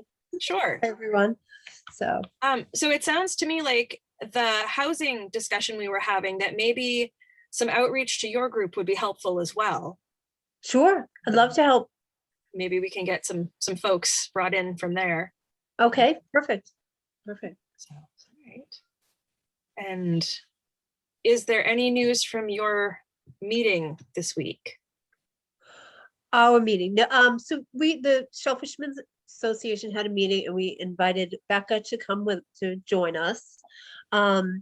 We had a meeting. One of the topics we discussed was there was concern amongst association members relative to recent requests for grant extensions, some survey issues that are happening on Old Wharf, and I guess there's a couple in other parts of the harbor as well. So our group got together and had a discussion, and I guess the kind of consensus was the need for a potential community discussion regarding, and possibly in conjunction with the Shellfish Advisory Board and the Shellfish Department, where we could get lots of fishermen and the shellfishermen in the same room to talk about future uses of the Hilda Trust property is one area of concern, and so that was the general consensus of our meeting, which was triggered by several of our members reaching out and saying, we all need to get together. There's a lot of issues happening that need to be discussed in a larger format.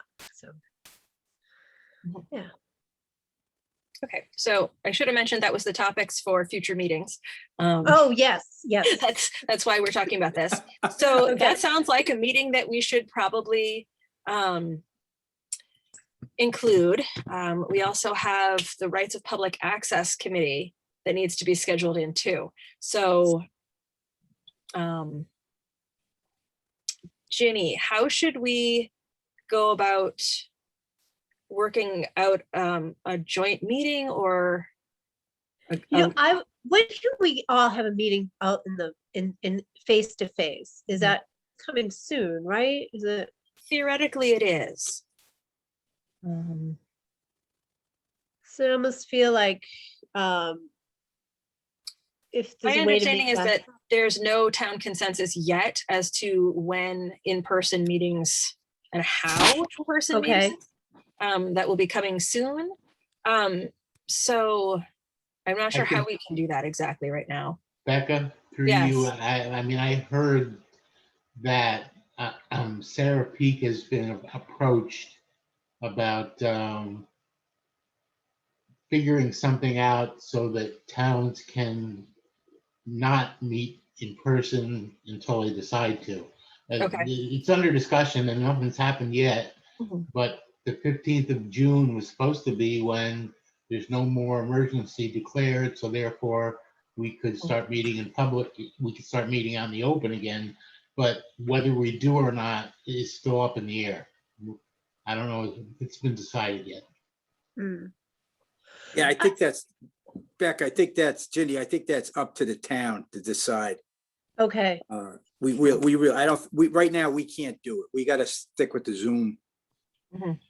Because if I try to post a meeting and don't include all that stuff underneath, Baker said this, all that stuff, they come right back at me. Okay. right. All right. And Becca, do you have a sense based on the topics we discussed, that does there need to be, what type of a time frame did you get a sense of the other night talk? Like, is there a, If we're looking to slow things down until we've had a good conversation on a town-wide basis, then I think that we need to put something in motion for that sooner rather than later. okay, So I'm not really clear on what kind of time frame, but I can talk to you about that in a bit. So our next meeting is June. Nancy's going to be out of town for a while, so we need to figure out when we're going to have that meeting. But we need to have a discussion with the Rights of Public Access Committee about shellfishing access points. And that might be also a place where other fishermen might want to weigh in. I mean, even if it's by Zoom, or even if they can give us a list of priorities for public access, if they have them. okay, Nancy's usually really good about knowing where all of those are, but it's always nice to have. okay. I can talk to Sonia too. She might have some insight there. We talk frequently, so. Okay. Sonia, they have all those maps and the landings,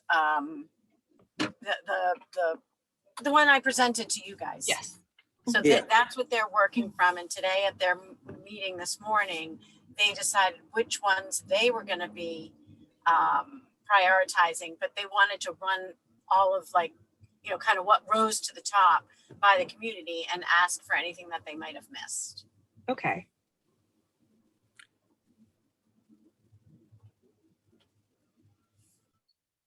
So it's sort of seeming like we need to pick our next meeting date and get these on the list.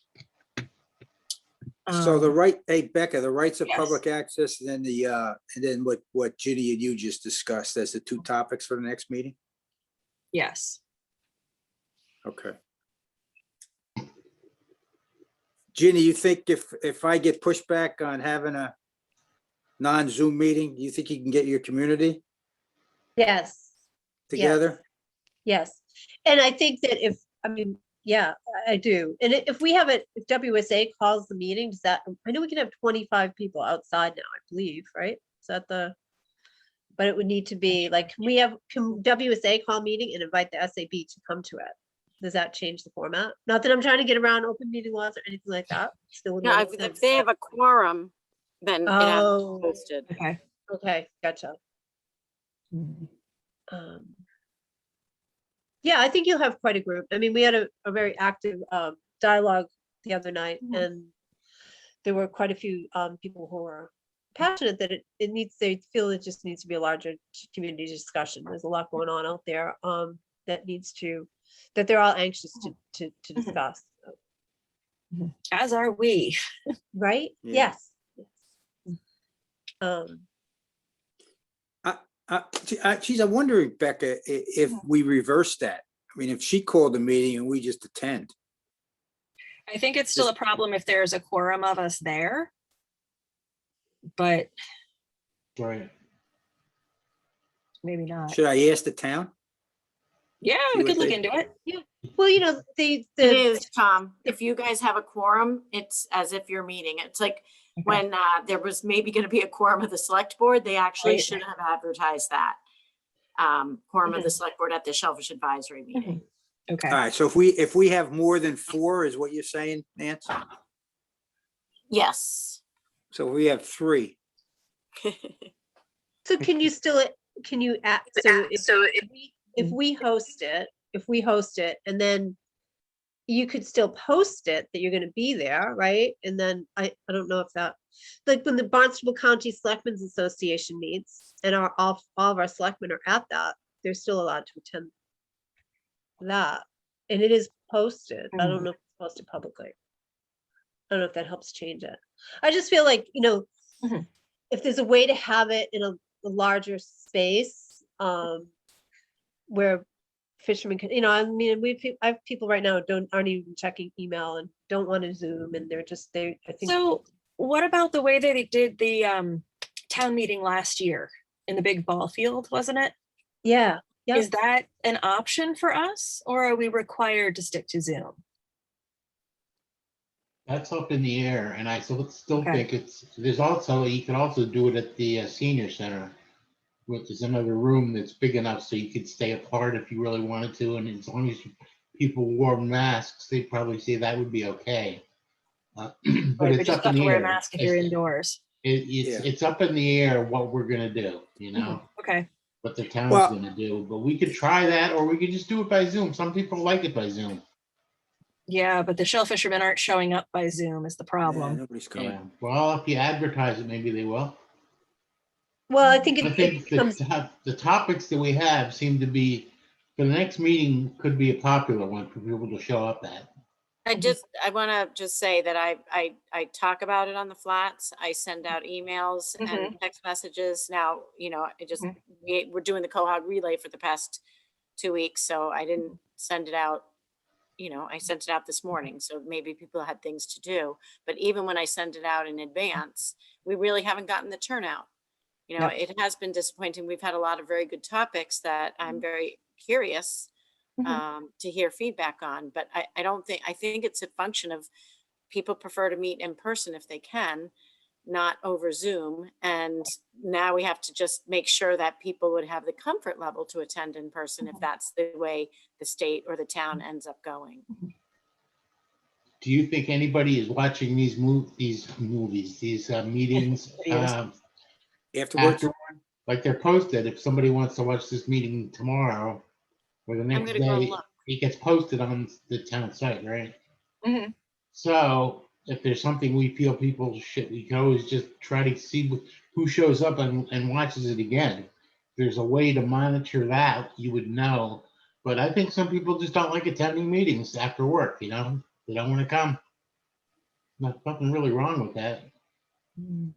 I know Well, that if we have a meeting regarding, looking at looking at the grant extensions and expansion and the current issues that people are encountering with, GPS, GPS surveys of their grants, they are going to show up. The shellfish community is very concerned about what's happening out there. So I think the more we can do to accommodate them, I don't think this particular topic is one that we want to have a discussion around for them to view.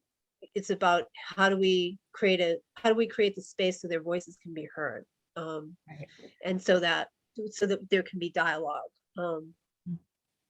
So that was the thought around our meeting anyways. The school gymnasium is one, where we had town meeting in the past. That would be a huge space. Council on Aging could get a little small, if we have a lot to show, but I don't know. It does look like there's a few dozen people, maybe even more. Like it's hard to tell if it's one person watching, but there's been, I checked like 3 different of your recent meetings. So 30, about 30 odd people between All right, 25 there you go. are watching. Again, I don't really know how it's tracked, but Okay. But that's different from participating. They're Yeah. informing themselves, but they're not participating and lending their expertise. to the I mean, we did discussion. have a bunch of people who were signed on and watching our last meeting, but they didn't have anything to say, I guess, so. Well, Rebecca, let me reach out to the town Okay, and see what they, see if they can give us any advice. All right. That'd be number one. And maybe we make this meeting, I don't know, Jim, maybe we make this meeting later in June. Maybe we'll get lucky and Baker will do something with the Zoom calls. I mean, things seem to be moving pretty fast now. It seems to me that most people other than fishermen, it seems, aren't using Zoom meetings successfully, like in Wellfleet and all the other towns around here. And Yeah, but we're not, John. participation's not great. What are you gonna do? I mean, I really love the Zoom meetings, but we need to have, we need to get these people in to talk because there is stuff going on and it has to be addressed. And if we have to do it by being outdoors or something, we're gonna have to do it.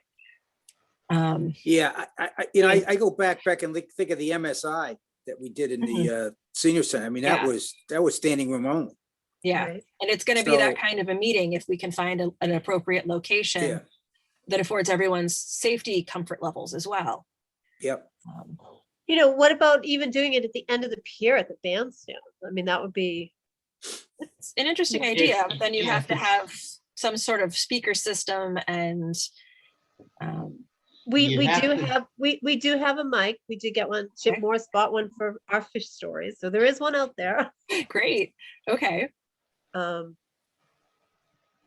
all right. So this is starting to sound like there's some possibilities here. Do we want to try and set a date or do we want to leave that up to seeing what's going on with what Tom can find out from the town and what's happening with the Governor Baker situation? yeah. Do you want me to, Tom, should we work on it together? Do you want to do that? Sure. And then, Sure, we can Yeah, do that. Jenny. Yeah, let me reach out to the town first, see what they, I'll throw out some examples. And the comment Okay. that Nancy made about 4 of us is a quorum. Yeah, And just get an idea. We're trying to meet. Here's the way I would phrase it. We're trying to meet with the community. Many of our meetings since this pandemic have been, attendance has been weak. And we got some real hot topics that we need a good quorum. Now, question is Baker gonna alleviate the Zoom requirements? What are you hearing? I mean, I know the rumors with government, they got to be hearing things. That's number one. And then just throw us some scenarios. Do we call the meeting as SAB? Or does WSA call it? And then can we attend and discuss the hot topics? And if we attend, it doesn't have to be less than 4, as Nancy mentioned. That I just have that dialogue with okay, with them, and then but I think we pick a date, at least we get that. I go back to Rebecca and say, hey, we're thinking of June 26th or whatever. Mhm. And she might say, hey, I think I'm hearing rumors that everything's going to be open up, that type of conversation. okay. Damien, were you trying to say something? Yeah, I'm just wondering if we shouldn't try and selectively source some of the input too, and steer it towards a little bit of refinement Mhm.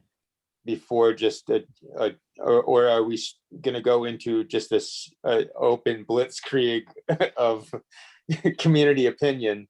Do we want to kind of steer people to like Particular refine- topic of this? yes, to like topics and find ideas? Yeah. It sounded a lot like people are interested in really slowing things down at this point. Yeah. In relation to grant extensions, the possibility of new grants. It sounded like people are very interested in figuring out what we've got, either through having surveyors come or doing something to figure that out first. They had a pretty good idea of the general, like, maybe we should start with figuring out what we've got first and then move into what available areas there are and how those areas are being used and what about the upland landowners. And there was a really lively discussion about the topic.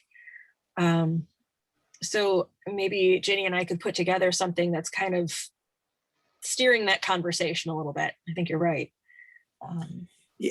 Yeah, that'd be good. And then what is the ask? Because one of us has to get back to the select board, right? I mean, who's the final arbiter here? It's the select board, right? We gotta slow it down with them, or? Right. Yeah, And it would probably be best if it came from all of us. Do we do that now, knowing that the community is wanting that? Are we ready to do that? Or do we wait for this meeting to inform the select board that we suspect that the majority of the Right. fishermen Well, want to slow Yeah, I this mean, down?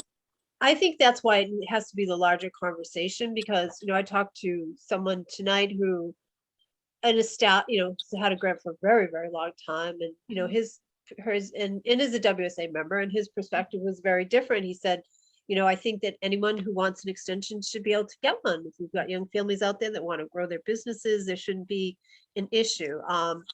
And I said, well, what about bringing it back to a community conversation around it? That seems to be what, the group, the membership that we had the other night was kind of calling for. And I know Helen's been asking for that too, is having a larger community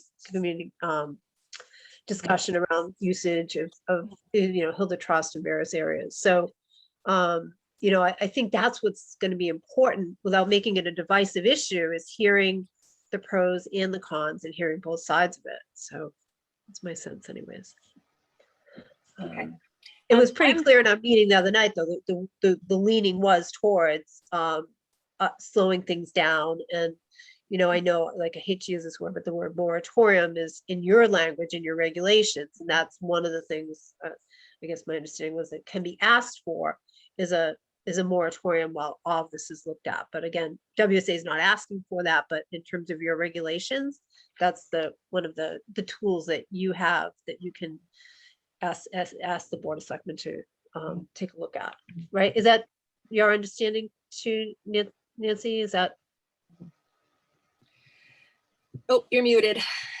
There's a regulation about a moratorium that the select board is in charge of initiating. And obviously the first thing they're going to do is ask Shellfish Advisory Board, their advisory board, what do you guys think? So if a community conversation happens, then you guys can make a decision on that based on feedback and discussions and decide what you want to do. So it's advisable. I think that we're running into a problem where this wasn't listed on our agenda, so we may Oh, not yes, be able sorry. to do anything tonight specifically. And I am going to need to get off of here in a couple of minutes. So, Okay. So If- I'll work with Tom if that is that Okay. what I should do, or yeah. sure. you want to pick a date, Becca? Yeah, anybody have a calendar? And Nancy, when are you available? It was late June, right? You're on mute again. It's bedtime. We all gotta go. I'm back the week of the 20th. The 22nd is the select board meeting. There's 2 grant extension hearings on that night. Oh, And okay. the domicile exception will go on there too. But if and we need to then talk town to them meeting is before on the the grant Thursday. extension,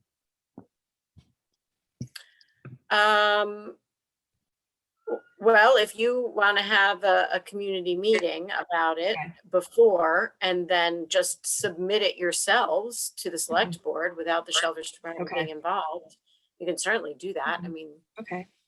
you can- Can we, like, can Johnny come to a meeting? Can we use him as the person, as the liaison for the Shellfish Department, or he won't come to a meeting? no, of Is course that- he'll come to a meeting, Okay. but it's Okay. like, what I guess what you would need to do is somebody's going to need to ask for it to get onto the agenda Right, for the 22nd or for okay, when's the next. Let me just look at the calendar for a minute Okay. because Mhm. it has to be advertised so the 8th is the next, so June 8th would be, let's just say that's the day that you would want to have the select board talk about it. Mhm. That would need to be advertised by this Monday.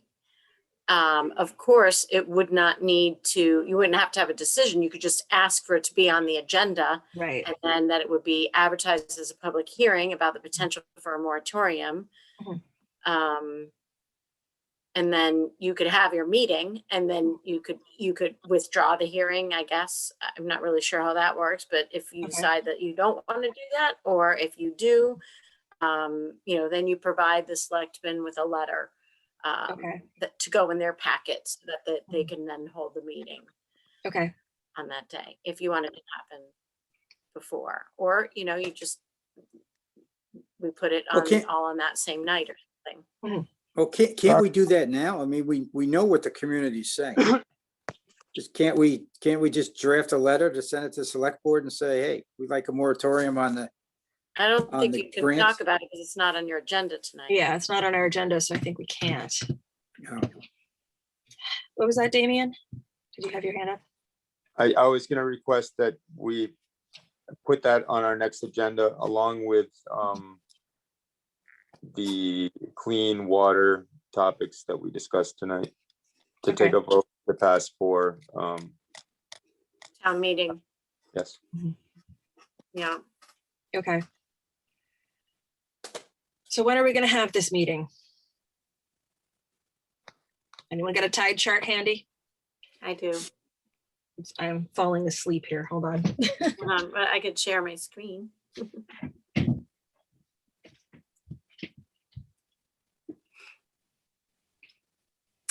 This is, okay, June. Okay.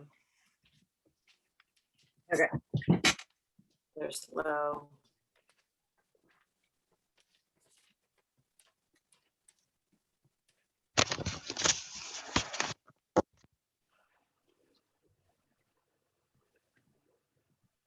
I'm out of pocket the 14th, 15th, 16th, and 17th.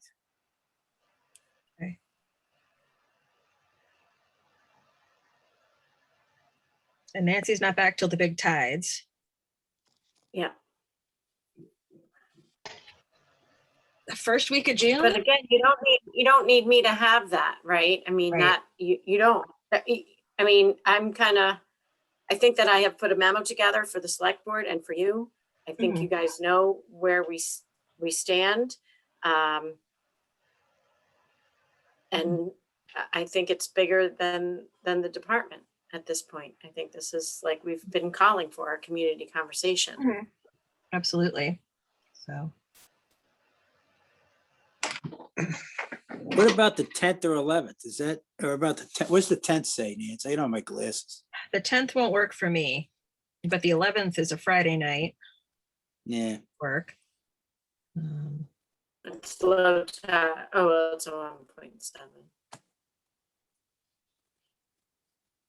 how about the evening of the 17th? If we can wrap up fairly early, we could do that.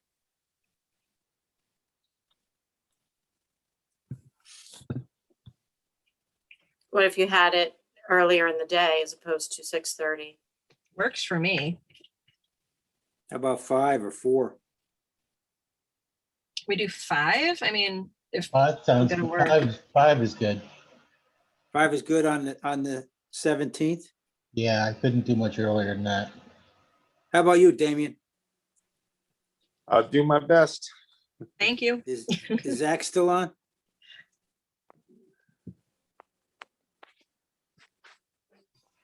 All right, so we can try for June 17th at 5 and see if Zach and Jake can make it. So we got 2 topics. We got the grant extension survey, GPS, all that stuff. And then we have the clean water. Damien, what do we want with the clean water? Do we want Scott back? Questions that Kurt- I feel like we got a good amount of information that we could vote to support or not support those three agendas, those that were coming before town meeting? Oh, yeah, you're right. Okay, so maybe we just ask Felix to come on to review those.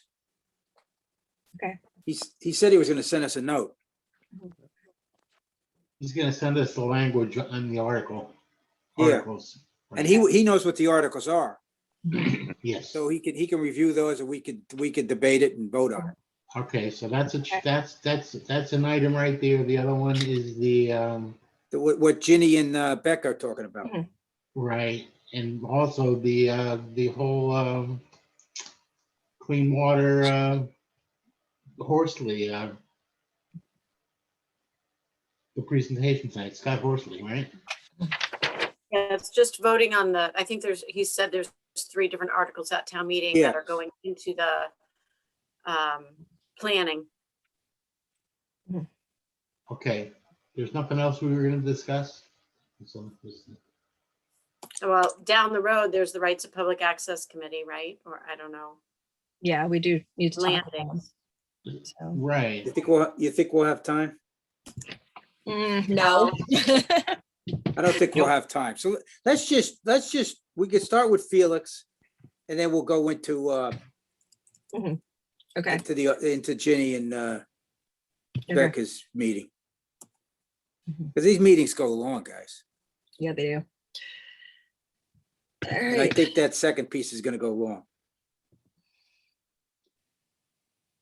All right, All right. I 17th, 5 o'clock. think we're done for tonight. Yes. Thank you. Thank you. You guys, All right. Do we need to, 8:53. yeah, break up the I meeting? second it. All right. Sounds good. Thank you all. Thanks. Night. Good night. Bye.